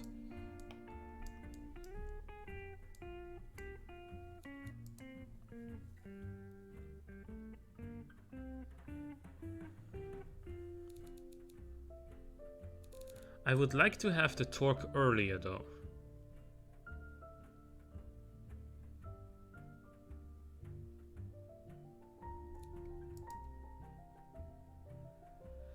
I know that the compressor is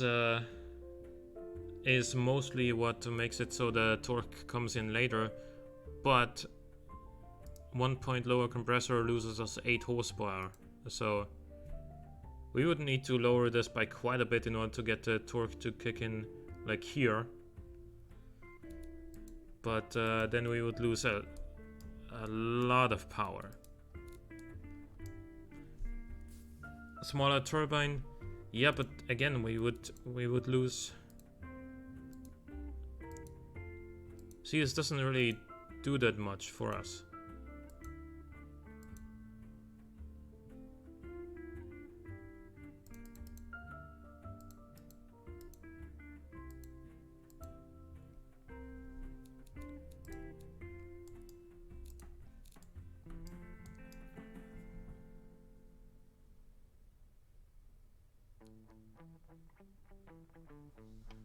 Yeah. I mean, the only thing that would really help would be going with a larger displacement and then decreasing compressor and turbine size. But we're already at a 7.5 liter engine. We're kinda stretching what would be realistic already.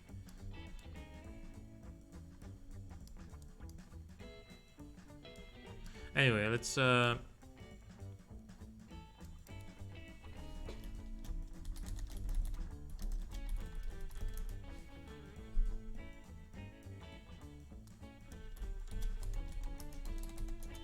I wonder how this is gonna behave. I think having 1200 torque will be fine. Yeah. Then again, you'd be surprised how much torque like a Bentley Mulsanne makes or something like that.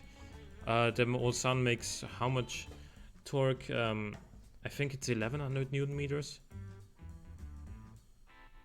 Or was that the Maybach S600? One of the two makes just a mountain of torque. I mean, both make a lot, but I think the Bentley has like 811 pound-feet, which is 1100 Newton meters. So yeah, it's a mountain of torque, but it's not too far away from what is actually being used in the real world.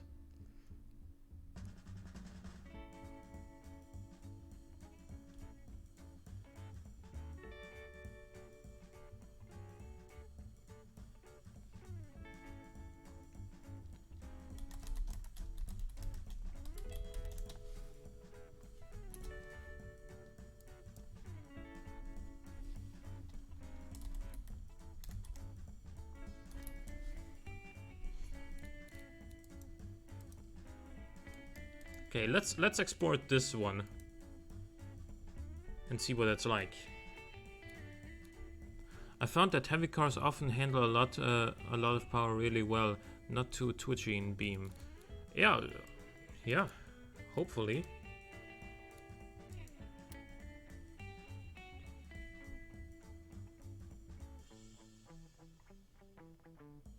Hopefully that'll be the case for this. Export. Oh man. This is gonna be quite the moment, isn't it? Driving this car in Beam.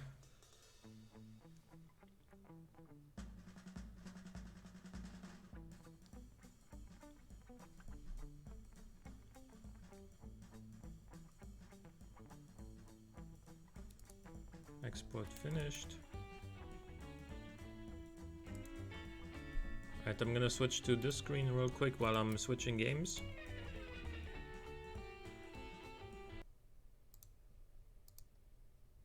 I love how the music in Automation keeps playing for a few seconds when you close the game.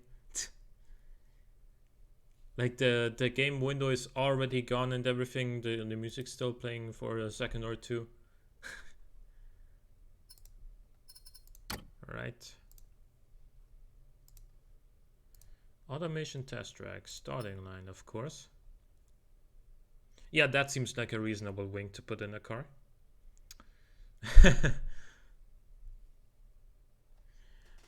I've only been making sports race cars, might make a normal car for Beam. You'd be surprised, but sports cars can handle really well too in Beam. The thing you have to consider is that you should just set the suspension up a little bit softer and give it a rear wing. Sort of what we saw with this one. And it handles extremely well. But yeah, it's a lightweight sports car with a 3.2 liter, 320 horsepower, Boxer 6. Yeah. I'm gonna switch to realistic gearbox really quick. And I'm gonna go to manual mode.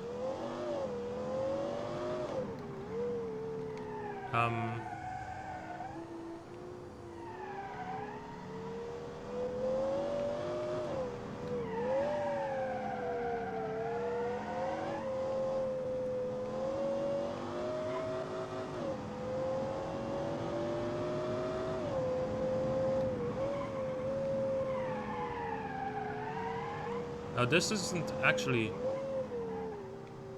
supposed to be like a I don't have a wheel, no.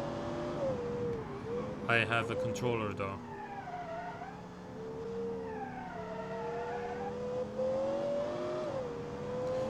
This is supposed to be a car that's fast in a straight line, not necessarily super performance like through the corners, but it is hauling. As you do with 800 horsepower, of course.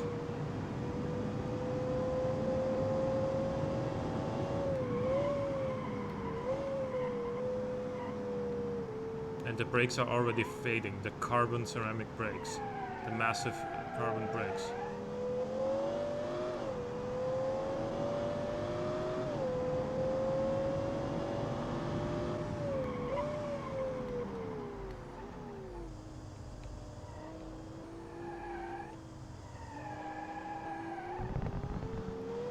But yeah, it is quite drivable. The thing you will notice is that is the lack of downforce.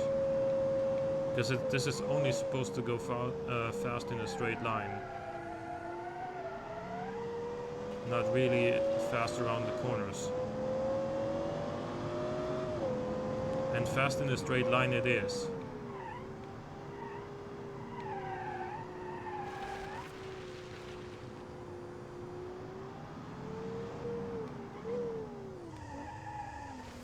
Top speed down the straight was like 150 something, wasn't it?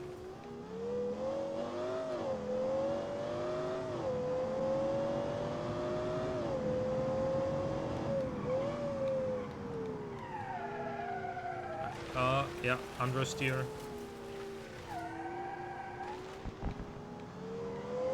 But you can provoke oversteer.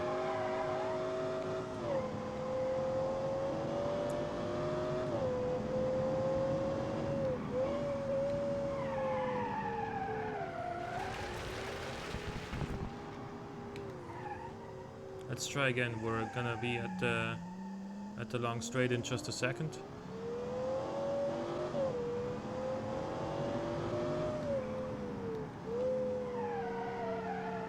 Try to carry a reasonable amount of speed through here.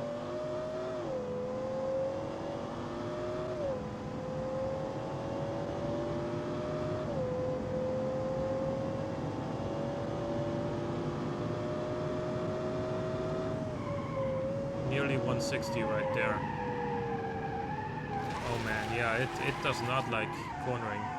You really do notice the lack of downforce in that corner. I actually tried to take it at only 116, I believe, which is slower than some other cars without downforce would be taking it. But yeah, let's hop back into this car and wrap it up a little bit, just to show you how nicely a mid-engine sports car can drive here. I'm gonna turn the ESC off.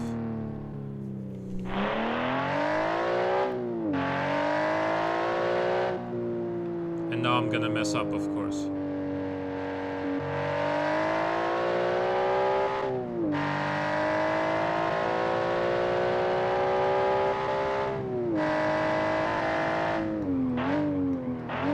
This is a Boxer 6, it's a 3.2 liter, revving to 8500 RPM, making 320 horsepower.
You're gonna be thinking, is this car all-wheel drive? No, it isn't.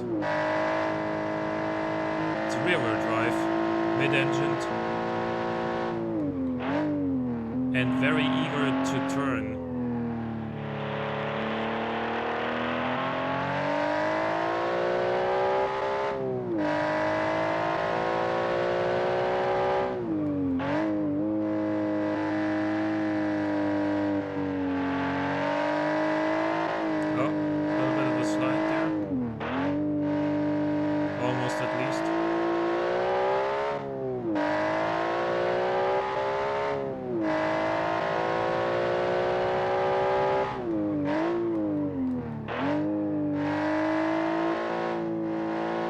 But yeah, I'm surprised that it was possible for me to make a mid-engined car that behaves this well without ESC. You can see that the ESC is turned off in the bottom. If it were on, there would be a green light.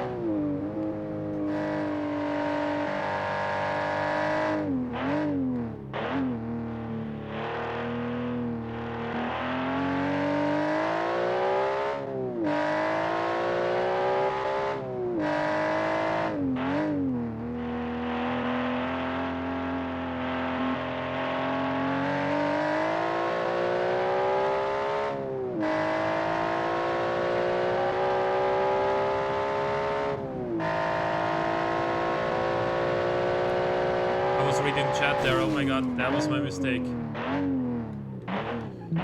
My internet is cutting out really bad now. I'll talk to you later. Good rest of your day. Thanks, you too. And seriously, send me that nice handling cover. Or put it in the VOD like you suggested earlier. Yeah, I'll do that. I'll put it in the VOD on YouTube so that people can actually download it.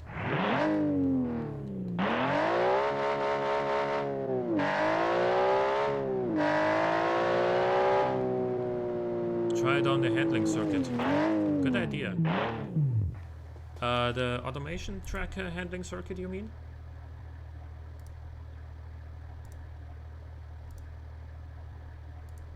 Right there.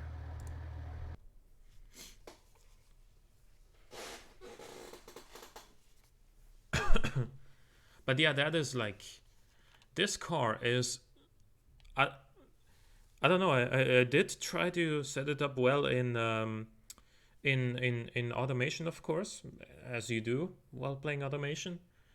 But this is still the first setup that I made for it in automation, and it behaves so well. I was just not ready for that. I didn't think it was possible to set up a mid-engine car that actually doesn't, you know, try to kill you.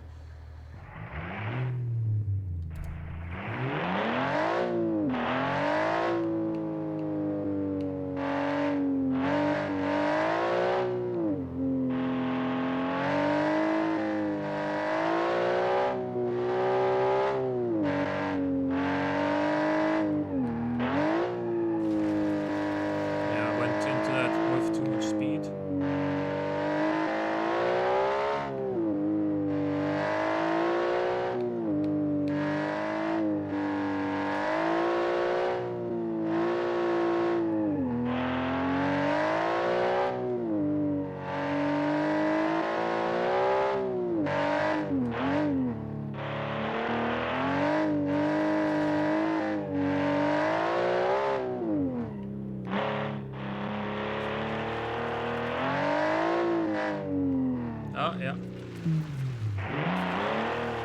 Yeah, okay, there was that.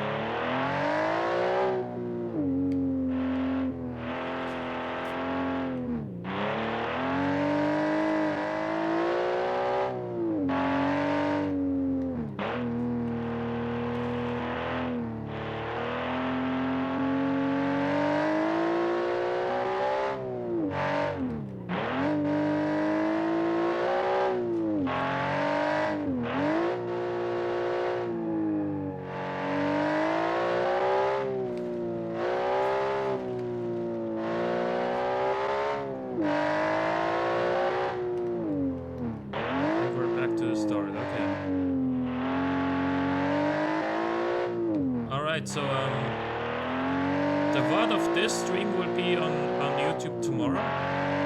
Make sure to check it out. Of course, my name on YouTube is Tom Hanks.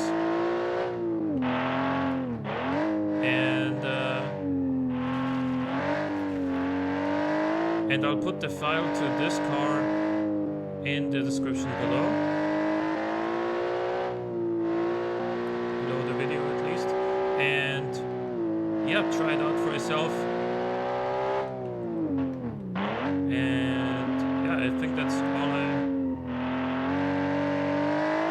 all I wanted to say for the day. Oh man, I was looking at the chat. And yeah, that's all I got for today. Thanks for tuning in. Thanks for hanging out. And see you next Saturday. Actually, I'm gonna be streaming at 4 p.m. local time, which is 2 p.m. GMT next Saturday, and next Sunday as well at the same time. And hope to see you guys there. Thanks for tuning in. And yeah, see you next Saturday. Bye bye.